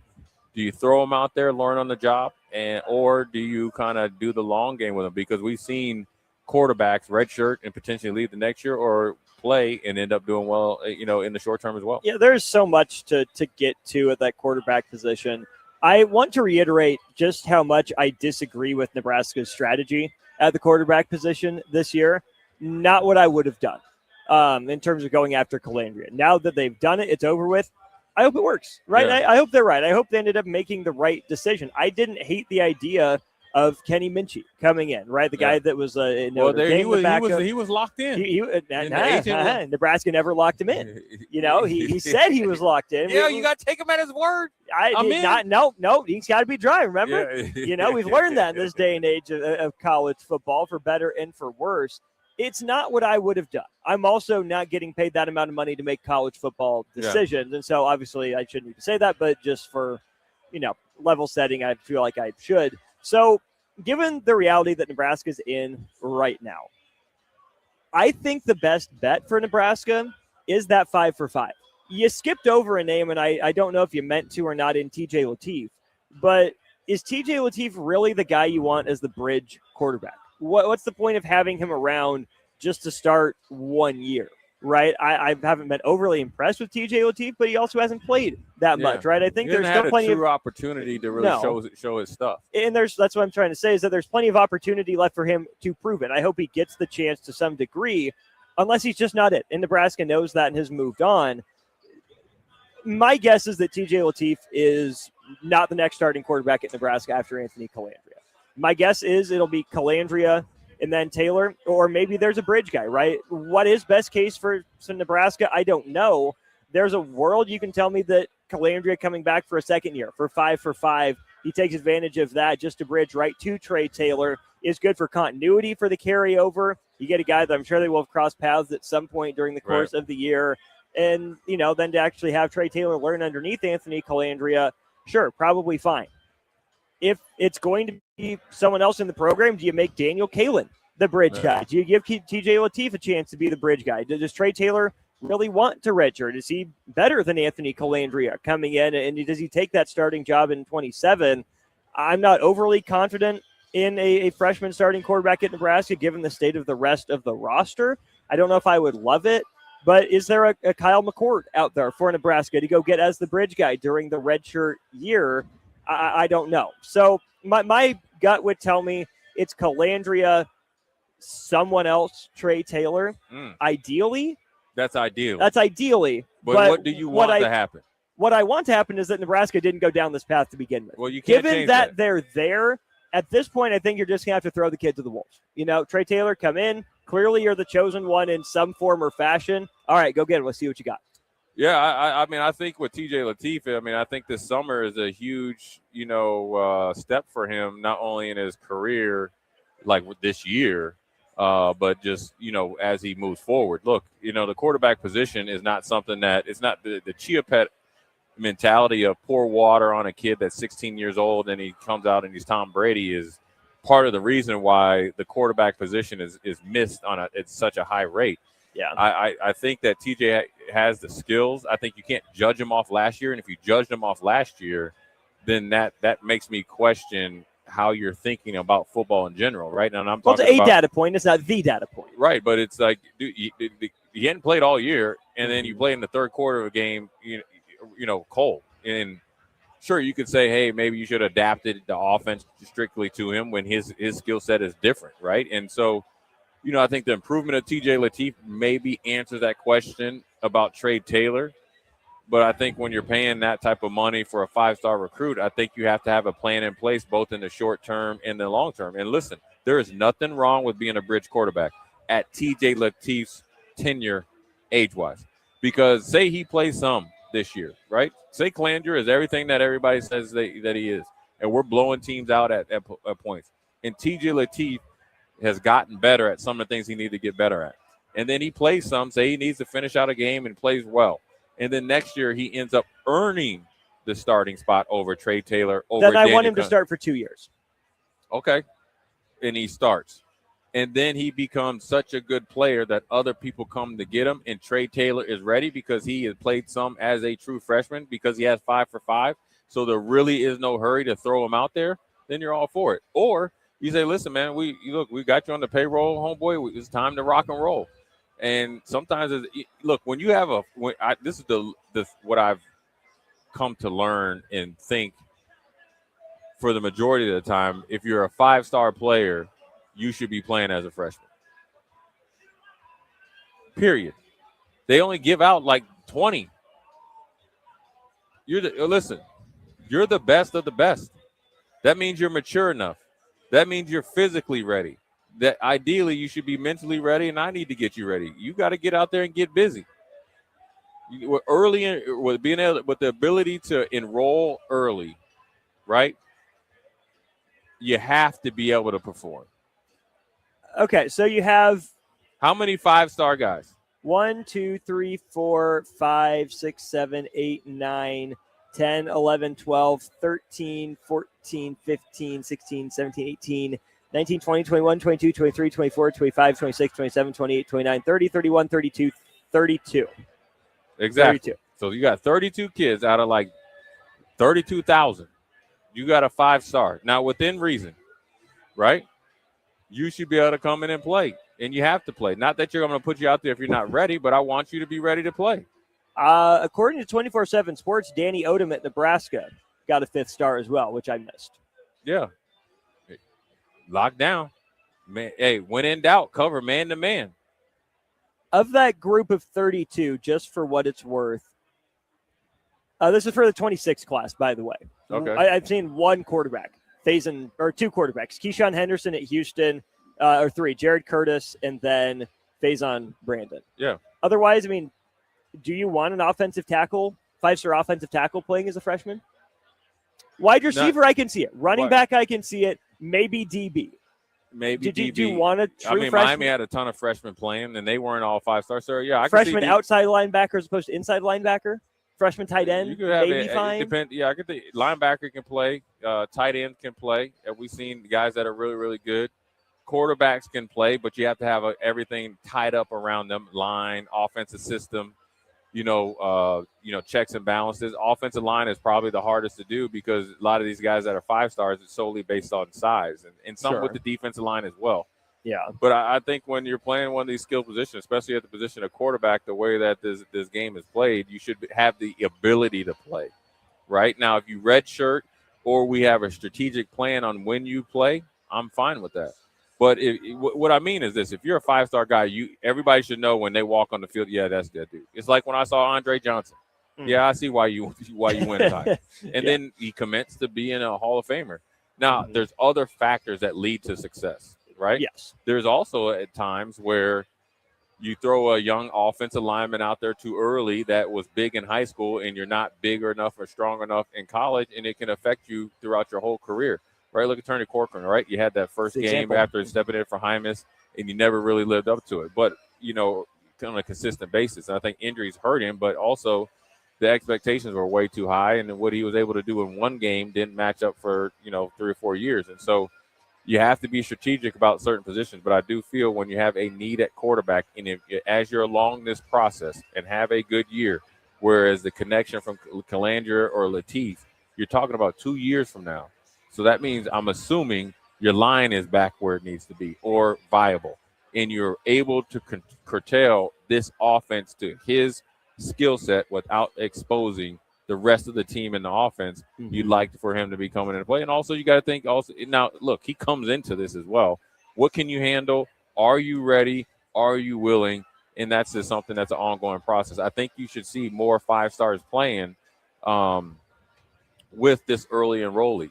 And being able to enroll in January. I'm on board with that. And the big offensive lineman that chose Tennessee over at us, he played at Providence Day. I've seen him play 3 or 4 times. When he came out of high school, he wasn't big enough. But from that January to August, he was able to get big enough. And then later in the year, you start to see him out there via injury. And now you see him now where you saw the highlight where he's drive blocking guys and he's ready to go. Still needs to mature. So I think it's on a position-by-position basis. Skill position should be the easiest. And then obviously the quarterback position is just based on, kind of availability and viability of everybody else. I'm still trying to make up my mind what I believe in what context regarding the quarterback position. We'll stick there where you started the segment, because there's a big piece of me that believes that the role of a quarterback is to elevate the rest of the team. Where you need to be the best player, hardest worker, best communicator. In a lot of cases, obviously, it's a unique position in a lot of ways. And I think the best quarterbacks, relative to level, elevate their teammates. They can get by with, a B- receiving core or a C+ running game and a B of an offensive line and a B- defense, just because they make the plays that are out there that need to be made when the time comes. That being said, I think it's inarguable that you also need enough around a guy, right? A quarterback alone is not enough.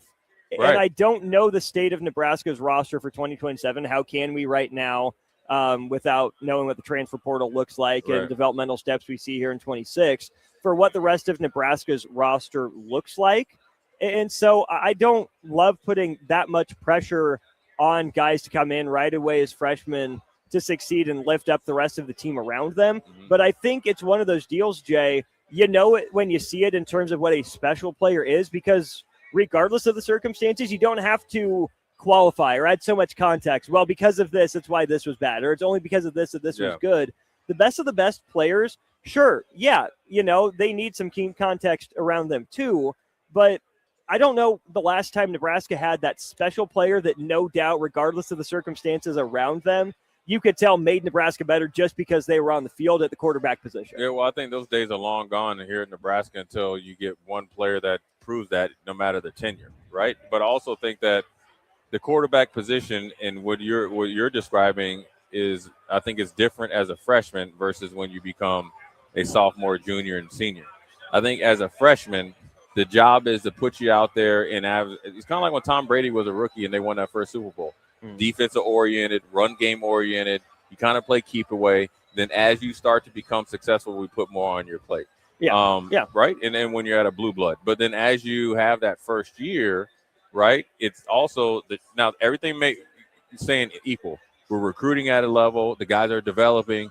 Then you start to elevate. Then you have to have those leadership qualities. Then you got to elevate people. Then you got to be able to play the position at a better rate, no matter the athletic ability, no matter the defense across from you, or what's going on around you offensively. We saw that play out last year. The expectations of you internally go up in year 2 and 3. Yeah. Year 1, I'm expecting you to perform like a mature freshman. I'm paying you not to be an 18-year-old freshman. Yeah. I'm paying you to be maturity-wise and performance-wise as a 20-year-old freshman. That's what I'm doing as a 5-star. That's what I expect. Even in the lineman, I'm on board with that. Even as a lineman, I'm expecting you to be in my 2 deep. Not because you're a 5-star, is because you've shown the potential. Next year, you're going to be a guy. Also, with the ability, as of right now, you can play 4. So there is no true redshirting anyways. You're playing in them 4 games. Obviously, we handle our business. You're playing in them 4 games, right? So we're at least going to get you in them 4 games. Now, ideally, whether you're starting or not in that first year you're on campus is based on what everybody else around you does and how you progress in that first year. And as the season goes on, you should be actually getting better. Yeah. And then obviously when you have because with these, it's not just Trey Taylor. No. It's the other 5-star recruit quarterback that you would probably be recruiting in 2028 or 9. Yeah. The next guy that you have your eye on that might be in probably 29, maybe 30. Right. That's in Texas. That may be a 3-star right now. And you know what? Once you kind of see him develop, you see him in it, you want to have that pattern because you want to be able to lay out a plan for said position, said player and family as I'm recruiting you. And I'm trying to get these high profile players to match up with the contracts that you're able to offer. So a lot of things need to happen before you get there. Now, look, Trey's got to continue to get better when he's at Millard South and whatever they need him to work on and get better at. And it's a step up in competition from where he's at. Nebraska has to play well, and the quarterbacks have to play well to make it appealing for Trey Taylor to sign on the dotted line along with everybody else.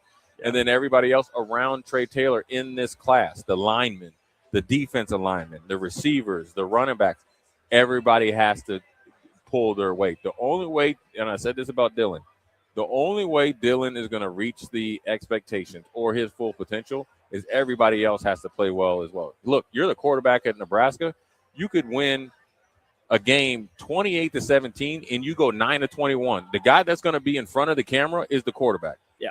Now, on the flip side, you can lose a game 28-17 and throw for a whole bunch of yards, but you lost, you're going to be up there. Or you don't play bad. So you're going to be in the forefront no matter what. So you better get ready to deal with it and don't go to a blue blood if you can't handle it.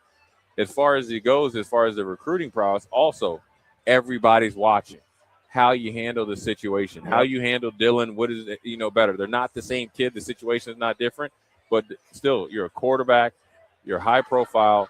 What's going to be different because this sets you up for the future. So at some point in time, sometimes you got to do things you don't want to do, but the communication was there and the strategy there. It generally works out short and long term. The other thing we don't have an answer to right now is, let's say, I know Byron the Hog Farmer, I'll reply to you a little bit more with some nuance on the text line here. I know we're up against toward the end of the segment, but it's great for Trey Taylor and or his dad to say they want to redshirt. I don't know if I fully believe that. Are they willing to? Maybe for now. But let's say the quarterback for Nebraska next season, whoever it is, starts to struggle. Do you get any, like we just talked about last hour, Dylan Harper, oh, I'm better than this guy. Oh, throw me out there. And you get discontent. And again, some of that's natural, right? But for Trey Taylor to be mature enough to handle it the right way, for him to be able to communicate to his dad, probably from, hundreds of miles away, I would guess, Dad, it's okay. You don't need to chime off on this. No tweeting from my account, whatever, because this has been a very social media forward family. Right. They've talked a lot, which is not necessarily good, not necessarily bad. But Jay, who's always the most popular guy on the team? It's the backup quarterback. And that's also a great point. I mean, and if he's one of the most talkative, I just worry a little bit. Well, I mean, that'll be something that you have to handle internally. But when it breaks contain. Yeah, it will break contain at some point. Right now, the impact will be based on how the team played and how much containment was broken. But, let's go take a break because I want to really, talk about that, because if you choose the red shirt, the cameras automatically go to you. If the cameras automatically go to you, I'd rather be out there in the mindset in red shirting and what has to be done. So I don't think there's a red shirt anymore because you don't really red shirt. You play for it. So this is Austin Orman, Jay Foreman, Old School, again, live up here at Blur Tailgate College World Series. We're going to take a quick break, come back. We'll talk about red shirting, what it means in this day and age of college football and what you could get out of it. Or do you play? After a quick break, we'll be right back. You're listening to Old School with Jay Foreman and Austin Orman. Download the mobile app and listen wherever you are on 93.7 The Ticket and theticketfm.com. At Anderson Ford, we offer a 5-day return or exchange policy, so you can make sure the vehicle you choose is the best vehicle for you. No pressure. Right now, lease a 2026 Ford F-150 for $198 per month for 36 months. Experience better at Anderson Ford. Stock number 1008623, $198 per month lease for 36 months with approved credit, 7,500 miles per year, 14,000 to its signing. No security deposit required. Tax, title, and license fees extra. Residency restrictions apply. Program subject to change. Must take new retail delivery from Anderson Auto Group by 7/6/26. Several irrigation contractors in Lincoln go out of business every year, leaving sprinkler system orphans begging for service. The folks at Judson Irrigation shed a tear for these little fellas. They've been coddling these orphans for more than 40 years. From redesign, repairing, replacing, and restoring, remember the Judson Irrigation Orphanage. Call the Judson Irrigation Orphanage 402-420-6277 or judsonirrigation.com. Is it time to replace your home comfort system? Call Bryant and save money in every way. Bryant provides you with solutions that save. Save big immediately with attractive rebates, and save every day with lower operating costs. Most important, though, the systems are selected to fit you. The right system, priced right, properly installed. That's the way Bryant works for you. How much can you save? Call Bryant Air Conditioning, Heating, Electrical, and Plumbing for a free estimate. 467-1111. Bryant, whatever it takes. Graham Tire presents life's greatest adventures. Okay, buddy, here we go. Just keep your eye on the ball. All right, just swing right through it. Yeah, good job. Way to go. Hey, run it out. Okay. Great road trips start with great service. Graham Tire, your tire store next door, with 5 convenient Lincoln locations, getting you to the places that matter most. There once was a man from Nebraska who went searching for food in Alaska. When his stomach was rumbling while laying in bed, he could think of only one option, Führer's cheese spread. So he left at once and drove day and night to return back home for cheese spread delight. Now his stomach is full and the voice in his head tells him no more vacations without Führer's cheese spread. Find yours today at most local grocers. The crack of the bat. Sizzling concessions. Yeah, that's the sound of summer at Haymarket Park. It's been that way for 25 seasons. And in this city, it's not a matter of if you'll catch a game, it's how many. Safe. That's because there's always something in play for Salt Dogs fans. From saluting our troops to Friday night fireworks, your local tradition plays on. Let's show summer how Lincoln celebrates 25 seasons. Get your tickets at saltdogs.com. A membership with John Henry's will fast-track you to front-of-the-line service, seasonal tune-ups, and far fewer unexpected moments. That means no breakdowns, no waiting on a call, and no nonsense. It's consistent care that prevents small issues from turning into big bills. Join the Comfort Club and get VIP treatment 365 days a year with 24-hour priority response, member-only discounts, and peace of mind on your home's most expensive systems. Call John Henry's. John Henry's Plumbing. Heating and air. And electrical. In every office, there's 2 types of people. There are those who bring in bagels and those who eat the bagels that someone else brought in. Everybody likes the first person. Be that first person. Weekday mornings at 7:30, you have a chance to win a business box of bagels from Bagels & Joe. All you have to do is shut up, Sipple. 2 questions for you, 2 for Sip. Win, and the bagels are yours. Lose, well, you don't want to lose. You lost Monday, you lost Wednesday, you're a loser. Shut up, Sipple. Weekday mornings at 7:30, brought to you by Bagels & Joe. Bauer Underground has been serving local contractors and utility contractors all across the state since 1997. When you see the black and white trucks, you know that the best workers in the business have arrived. Bauer is currently looking for equipment operators, laborers, diesel mechanics, and aerial linemen. Join the brotherhood built on hard work, authentic people, and a pedigree of success. They're offering top-notch benefits, a matching 401k, and a $600 per year clothing allowance. Bauer Underground, a family-friendly company with plenty of room for advancement. Building a new home can be a challenge, a lot of big choices. With our Remington homes, we have designed 15 different floor plans that appeal to a wide range of people. Bob Benish of Aspen Builders, talking about Remington Homes, which makes the home building process easier. People really enjoy being able to go to our website, which is remingtonlincoln.com, pick a plan, pick a price point, go through and build it yourself. You have a lot of options, whether you want granite, painted trim, wood floors, more stone, all options with our Remington homes. People do not want to be married to their house payment. You're able to get what you really want in a home for a great price with very limited stress. And that's what Remington homes are all about. Home building is easier with a Remington home from Aspen Builders at 423-6811. Online at remingtonlincoln.com. remingtonlincoln.com. Back to old school with Foreman and Orman on 93.7 The Ticket and theticketfm.com. We're back. Jay Foreman, Austin Orman, live out here, Blur Tailgate, right next to the Hilton of Omaha, 1001 Cass Street. I want to give a shout out to Blur, doing a really good job. It's probably the third or fourth year we've been up here. It's an awesome tailgate tent. They got the misting machine for when it gets hot, keep you cool. Great drinks, great food, great people, and also a great time. But Austin, the red shirt or not? And what it means, I don't think there is a red shirt anymore. Well, not as soon as they pass 5 for 5 as well. Yeah, 5. Yeah, so really, I think a lot of these kids coming out of high school think that there's however many guys that are on ESPN or whatever during their signing period, McAfee or whatever. They're like, oh, I'm going to spend my next 3 years there. They're like, you're turning early pro. Look, listen, man, you guys are playing against tiddlywinks in high school. The last thing you should be thinking about is going pro. Like college is a stepping stone. Yeah, no. You have to dominate in college just to get a shot at the pros. But also that goes into their mindset of, are they trying to come in college and kind of force their way into playing? I mean, where the story goes, look, Spencer Rattler was a starting quarterback at Oklahoma, playing well. They weren't really explosive offensively.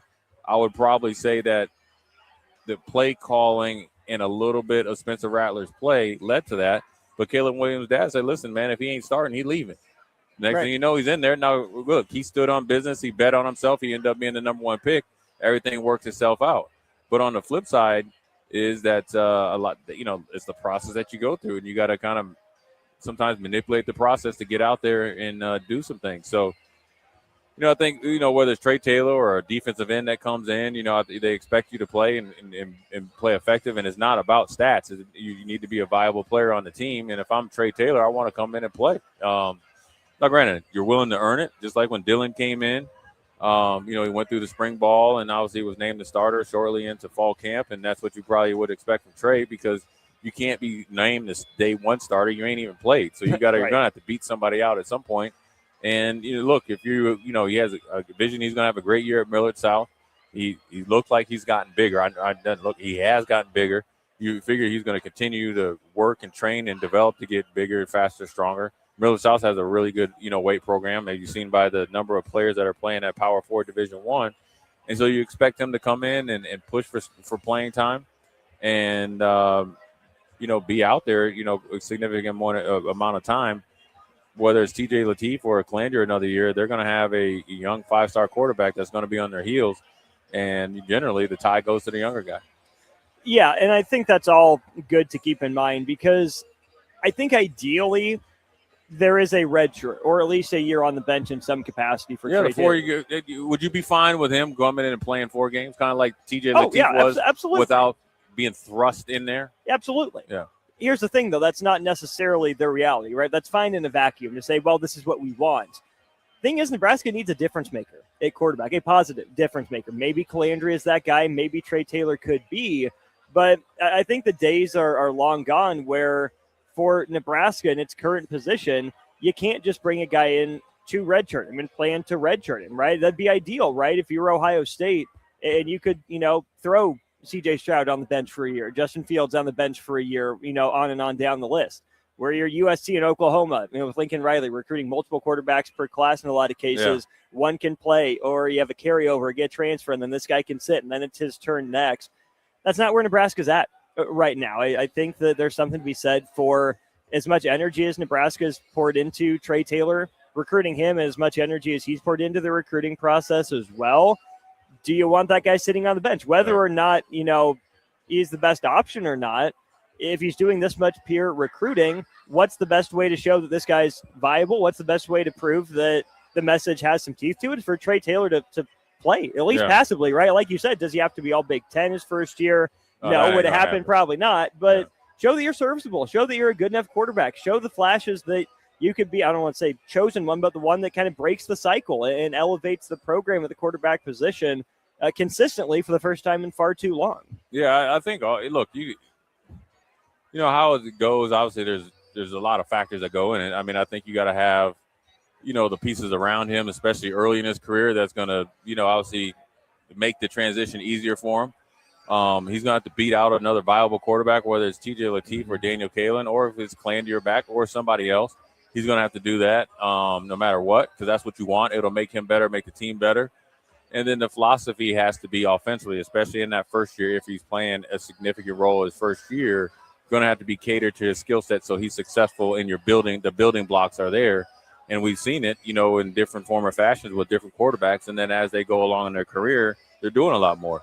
And then obviously Trey's got to handle his business. And so that, whether it's Trey or it's Tay Ellis or somebody like that, you got to make sure that they're in a position for success. The best thing that you can do is have a clear plan in place. Long as you reach certain checkpoints, whatever they may be, then the reward is you get out there and play. And then if you need a little bit more time, don't be discouraged. It's just part of the process, because the transition is extremely hard going from high school to college, and that's at any level. And so there is a learning process. Also, I will say this, I think one of the things that kind of goes in line with this, I read an article where agents and opposing agents and agents that work with Nebraska have said that Nebraska does things the right way. Mm-hmm. That's part of it as well. Nebraska's doing everything they need to do, and they're doing it the right way. So you got to allow them to do it. And I think they have to trust the process, but also know that, for these young kids, you got to make sure they're exposed to it and make sure that they earn it as well. I think a young player understanding, first of all, they all need to get the butt kicked, right? Whether you D-star them or whatever, doesn't matter. You got to get your butt kicked. You're going to have to deal with some adversity, but also not losing faith quickly in them and to continue to support them.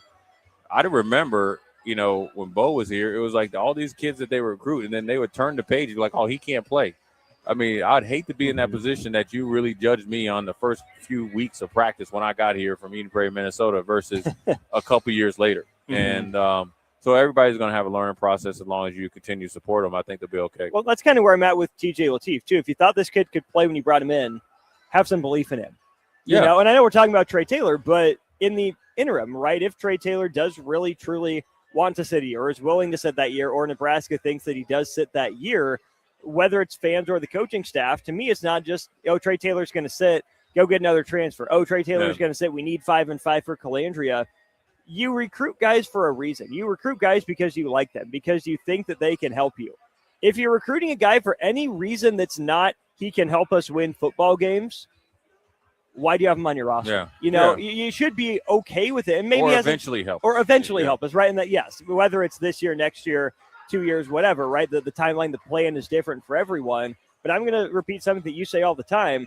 Just because you followed the plan, there's nothing guaranteed in football. Because, Dylan Raiola hit the benchmarks that he needed to start, finally overtake Heiner Carberg in that competition, in that conversation, it's not like everything was all peaches and cream, sunshines and rainbows for Dylan Raiola. Just because he hit the benchmarks that the Matt Rule and Dayton, Dylan Raiola and Dana Holgerson wanted him to hit, you still got to work at it. You still got to realize that football is an imperfect game played by imperfect people with the other guys on scholarship too.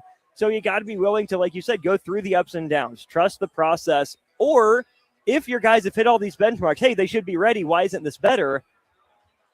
Maybe need to tweak the process. Maybe need to get better talent. I don't know. But you just got to be honest with where you're at and hope that you're spot on with your assessment of where you're at as a player in the program. Yeah, you always got to adjust. In the great, they say, Coach Osborne used to say, the great ones adjust, and you have to adjust your plan. You might have a plan that Jay Foreman redshirts, and next thing you know, Jay Foreman had a great offseason, from January to, the fall camp, and the light goes on. Well, you got to play him. Or, I don't progress as much. But also you got to believe in your players, and that's, sometimes that's the hard thing about recruiting, because the recruiting means as much as wins and losses to the vast majority of college football fandom and the teams, because you got to continue to stockpile talent.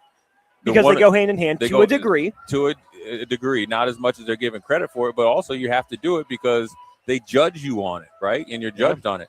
But then that stymies your development, because these kids do have emotions. They are very visual. If I'm a linebacker and they go recruit 2 or 3, and I just barely played the year before, and they're a higher rank coming out of high school, well, I'm automatically thinking they're going to force these dudes on the field. So now that's my reps, my development, and my mental space is jacked up. And so you have to. Okay, so should the mental space be jacked up, or is that part of life being mentally tough? Well, it's a little bit of both. I mean, you listen. Okay, look at De'Aaron Fox. Okay, he was brought there to steady the waters, to pair with Wemby. Yeah, just like last year. And here comes Dylan Harper. It doesn't mess your head up, but you're kind of looking over your shoulder. So it's no different than TJ Lateef. You're thinking like, okay, say he's the next guy after Calandra. Like you said, everybody loves a backup quarterback. So you have to, it's called re-recruiting your roster, reassuring your roster, and understanding that everybody is clear in the plan. You've seen it at the NFL. Sometimes when they bring in a rookie quarterback, the quarterback coach and the offensive coordinator and the head coach meets with all 3. So there's no secrets to be had. It's a huge job to do. That's where you spend a lot of your time now, is once you get guys on your roster, you're re-recruiting your roster, because you're recruiting against teams out there that want to feast on your roster. Now, granted, if they do the one transfer, it kind of slows down a little bit. It kind of takes the power away from the players that you can multiple transfer, but that's, down the road. But, I think, like you said, too, Nebraska's in a dangerous position with its roster, right? Not bad enough to tear everything down. Not good enough at the 6 and 6 range. Some guys you've been able to recruit at a higher clip than people maybe gave you credit for. And guys love to come in, or teams love to come in and live off the free, your labor of recruiting and developing. You put a lot of money into them. It's no different than, look, we're watching some of the, the golf stuff that's going to happen this week, obviously with the U.S. Open. It'd be great to, Scotty Scheffler goes buy some $1,000 driver. He's like, man, I hit a couple bad balls. Okay, I'll go buy it for $500. And then I start playing well with it, right? I probably play better with that than my $100 driver. So I think it's just Nebraska's got to just continue along the process of doing the job that they believe in. And if, sometimes like Fred Hoiberg said, sometimes kids just leave just to leave. And sometimes it works out for them. Sometimes it doesn't. Ultimately, while they're here, you got to make sure that you're living up to your word, and that's all you can do. And, and then they got to live up to their word as well. Work hard, play hard, develop, be the best player you can be. And I think ultimately, look, we've seen it in different phases. Without NIL and the transfer portal, really, we've seen Adrian come in and take the Big Ten by storm. The comparisons to Tommy Frazier and all these other Eric Crouch, just like that. Yeah. Well, you had NFL talent around you, and you weren't even Robin. You were way down there, right? But you were very, very effective there. Were you even Commissioner Gordon? I'll give you Commissioner Gordon, but the next year, all those guys were gone, and guess what? The expectations were so high, right? We're only going to keep Adrian for 3 years. Well, then people kept comparing you to the situation of last year. We saw it with Dylan. Had a really good freshman year. You talk about his acumen and maturity and all that. Well, the things that you needed to get better at had nothing to do with that. Right. And then you have to deal with expectations. With those expectations, if they aren't reached, which sometimes are way too high, you got to deal with your first bout of real adversity. Right? High school, they don't have no adversity. Yeah. They really don't. They're the best kids out. When you roll out there, you see the guys are going, there's no adversity out there. Sure, you might lose a high school game, but really, you're the best guy out there. True adversity where you're sometimes being held accountable, sometimes wrongly being held accountable to expectations that are unrealistic, and you have to deal with it. Then you have to be able to bounce back without looking to go somewhere else and have a soft landing spot in year 3. because year 3, the expectations are even higher. And then the biggest thing is, like you always say, you got to be the best teammate. And how do you become the best teammate? Finding ways to what in year 2 and 3, like you said, uplift everybody. And that means you have to uplift yourself. That means your skill set have to get better. So this process of becoming the savior or whatever is not an easy process, and it's a team effort because the head coach and the quarterback are always going to be on the front line, good or bad, and they're going to get a ton of credit and ton of blame. And both, I guess some of them, it's really not deserved, right? It's probably right there in the middle, right? Because look, as good as Tommy Frazier was, that offensive line was humming too. Same with them running backs and receivers blocking, right? As good as some of our defensive players were, there was other guys that were making sacrifice for it.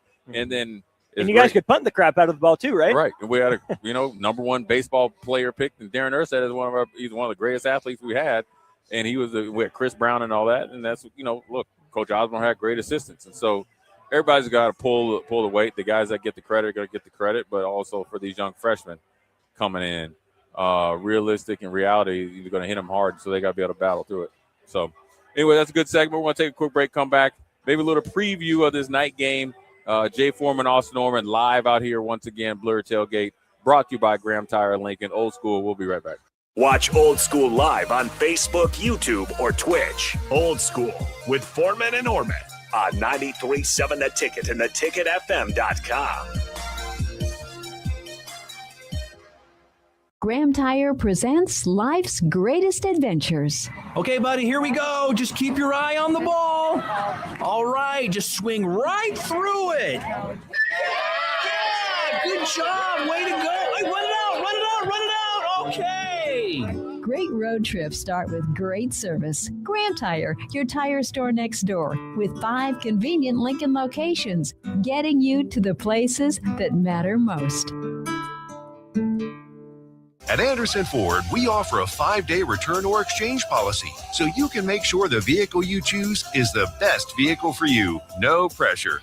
Right now, lease a 2026 Ford F-150 for $198 per month for 36 months. Experience better at Anderson Ford. Stock number 1008623, $198 per month lease for 36 months with approved credit, 7,500 miles per year, 14,000 due at signing. No security deposit required. Tax, title, and license fees extra. Residency restrictions apply. Program subject to change. Must take new retail delivery from Anderson Auto Group by 7/6/26.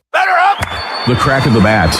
Sizzling concessions. Yeah, that's the sound of summer at Haymarket Park. It's been that way for 25 seasons. And in this city, it's not a matter of if you'll catch a game, it's how many. Safe. That's because there's always something in play for Salt Dogs fans. From saluting our troops to Friday night fireworks, your local tradition plays on. Let's show summer how Lincoln celebrates 25 seasons. Get your tickets at saltdogs.com. Several irrigation contractors in Lincoln go out of business every year, leaving sprinkler system orphans begging for service. The folks at Judson Irrigation shed a tear for these little fellas. They've been coddling these orphans for more than 40 years. From redesign, repairing, replacing, and restoring, remember the Judson Irrigation Orphanage. Call the Judson Irrigation Orphanage 402-420-6277 or judsonirrigation.com. A membership with John Henry's will fast track you to front of the line service, seasonal tune-ups, and far fewer unexpected moments. That means no breakdowns, no waiting on a call, and no nonsense. It's consistent care that prevents small issues from turning into big bills. Join the Comfort Club and get VIP treatment 365 days a year with 24-hour priority response, member-only discounts, and peace of mind on your home's most expensive systems. Call John Henry's. John Henry's Plumbing, heating and air. And electrical. At Parkview Animal Hospital in Lincoln, it's not just their professional care that sets them apart, but their warm staff and state-of-the-art facilities. Whether it's for a routine checkup or a comprehensive medical procedure, at Parkview, your pet isn't just another number, but a valued member of their caring family. Visit them at pahlincoln.com today and in person just south of 14th and Pine Lake Road. Parkview Animal Hospital, your pet, their passion for happier, healthier, furry friends. Are you looking for an exciting new way to put your skills to work? Explore new career options in the fintech industry at Currency, a Sandhills global company.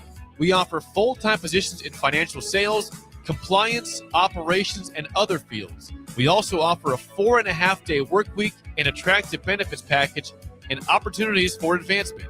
Put your motivation to work and grow with us at Currency.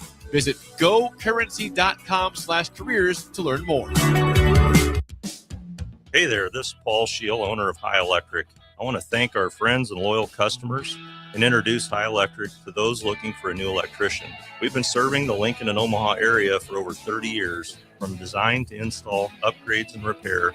If you are a homeowner or a small business needing some electrical work, call us at 402-466-6606 or check us out at hyelectric.com. We look forward to hearing from you.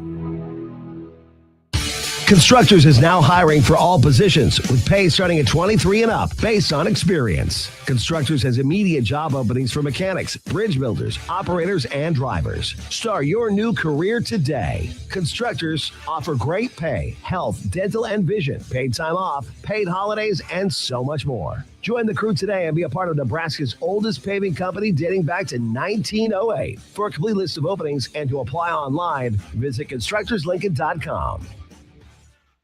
Alexa, play 93.7 The Ticket. Okay, playing 93.7 The Ticket. Alexa, turn down the lights. Dimming the lights. Alexa, order a pizza.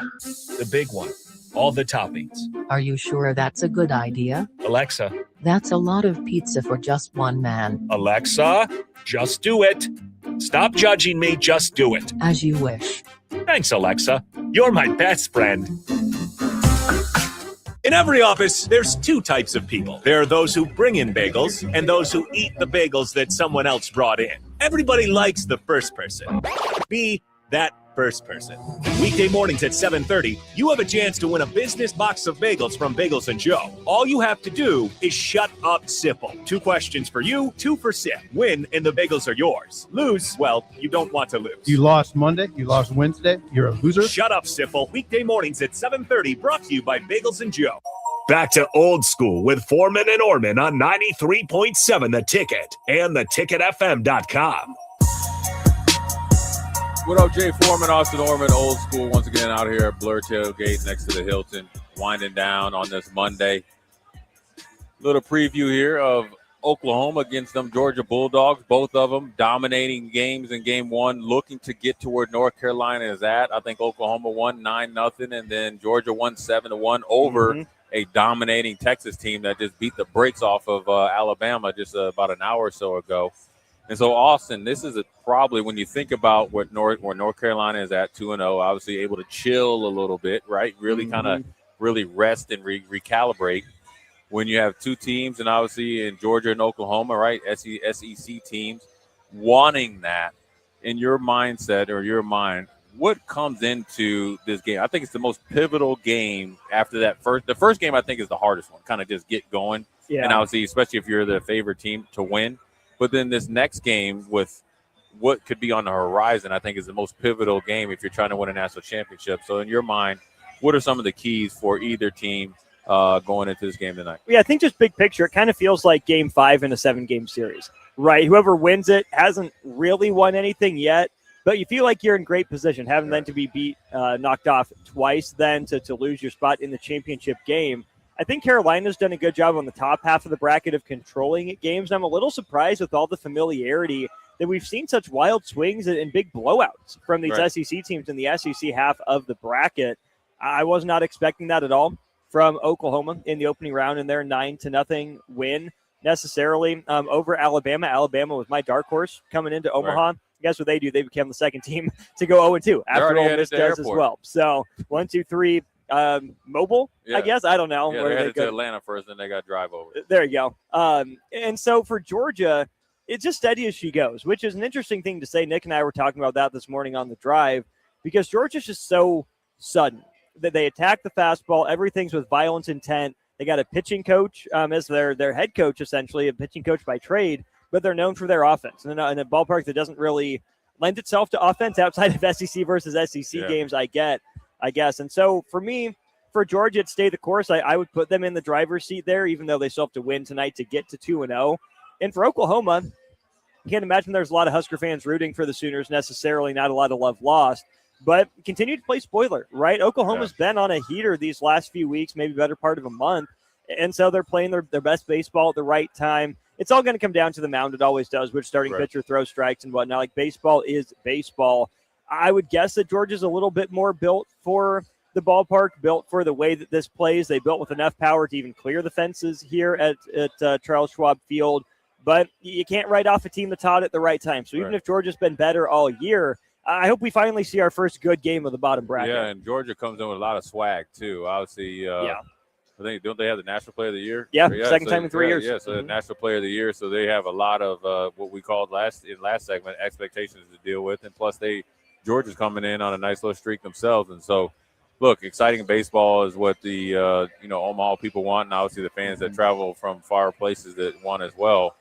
And so I think in these games, look, it's going to come down to how you manage your roster and what you really, really need, right? You have to obviously hit enough early in the game to really, obviously kind of stymie like a pitcher that's on point. Mm-hmm. But the most pivotal thing to me is your starters cannot exit early and kind of really. We saw that with Nebraska, right, where your guy comes in, you expect, even if you're a middle relief later in the game, you expect a good inning. And he ain't even getting through batter 2, then that kind of really not only throws off your rotation in that game, it's in if you don't come out on the victorious side the next game. And so the starters, right, this is a huge game. Both of them have to perform well so you don't throw off the rhythm unless you have great middle relief and closers. But you don't want to burn through your arms early in this tournament or early in the game. And obviously Georgia, I think they have more power, top to bottom. And I think they're going to play on it. I think, look, they feel like this tournament is, national championship is theirs to lose, and they feel like they have the best player out there. So, and they performed like it. So we shall see against the Oklahoma team. When you play spoiler, that's cute in the beginning. Now you're trying to win it all. That man has a parrot on his hand, and I believe it's a live parrot. Where at? He's right behind the pole now. You can't see him, but he's walking up. Oh, it turned its head. That is a live parrot. Well, some He is people putting it on someone's arm. Anyway, sorry, back to Yeah. your point about the pitching. Yeah, I think game 2, you can get away with it a little bit more than game 1. You still don't want to necessarily. And then game 3, either do you throw everything at the wall because, hey, let's just get it over with because we have a day off or two? Or do you say, oh, we can afford to sit back and just let a guy wear this one a little bit if you're the team that's up there at 2-0, as opposed to being the team that's 2-1, having to throw everybody just to keep your season alive, just to have to do it again the next day. So I think both teams should be in pretty good pitching shape. They're here because of pitching depth, absolutely, that you don't get here without it. Yeah. But neither team has that starter that you just know off the top of your head. There's no Skeens, for example, on and on down the list of some of the Dylan Valances for Texas, et cetera. And so I think they're in good shape, but you don't want to be the one that puts your team in bad shape. Right. Very easily. A couple of big hits and home runs could really throw that off. But Austin, I'm going to pick Georgia tonight real quick. Who are you picking before we shut this down? Yeah, I can't in good conscience pick Oklahoma. So Yeah, me either. Yeah. Be happy, no Terrell Boomer Farley. Sooner. Yeah. So, anyways, appreciate you, Austin. It's a good first hour. Once again, old school up here in Omaha. The Blur Tailgate. Blur is doing a really good job. If you get a chance to stop by here, it's good food, good people, and you might see a live parrot. Toucan Sam up there that is over there trying to get Chad Kelsey put on his arm. But for my man, Austin Orman, I'm Jay Foreman, old school. We'll holler at you tomorrow.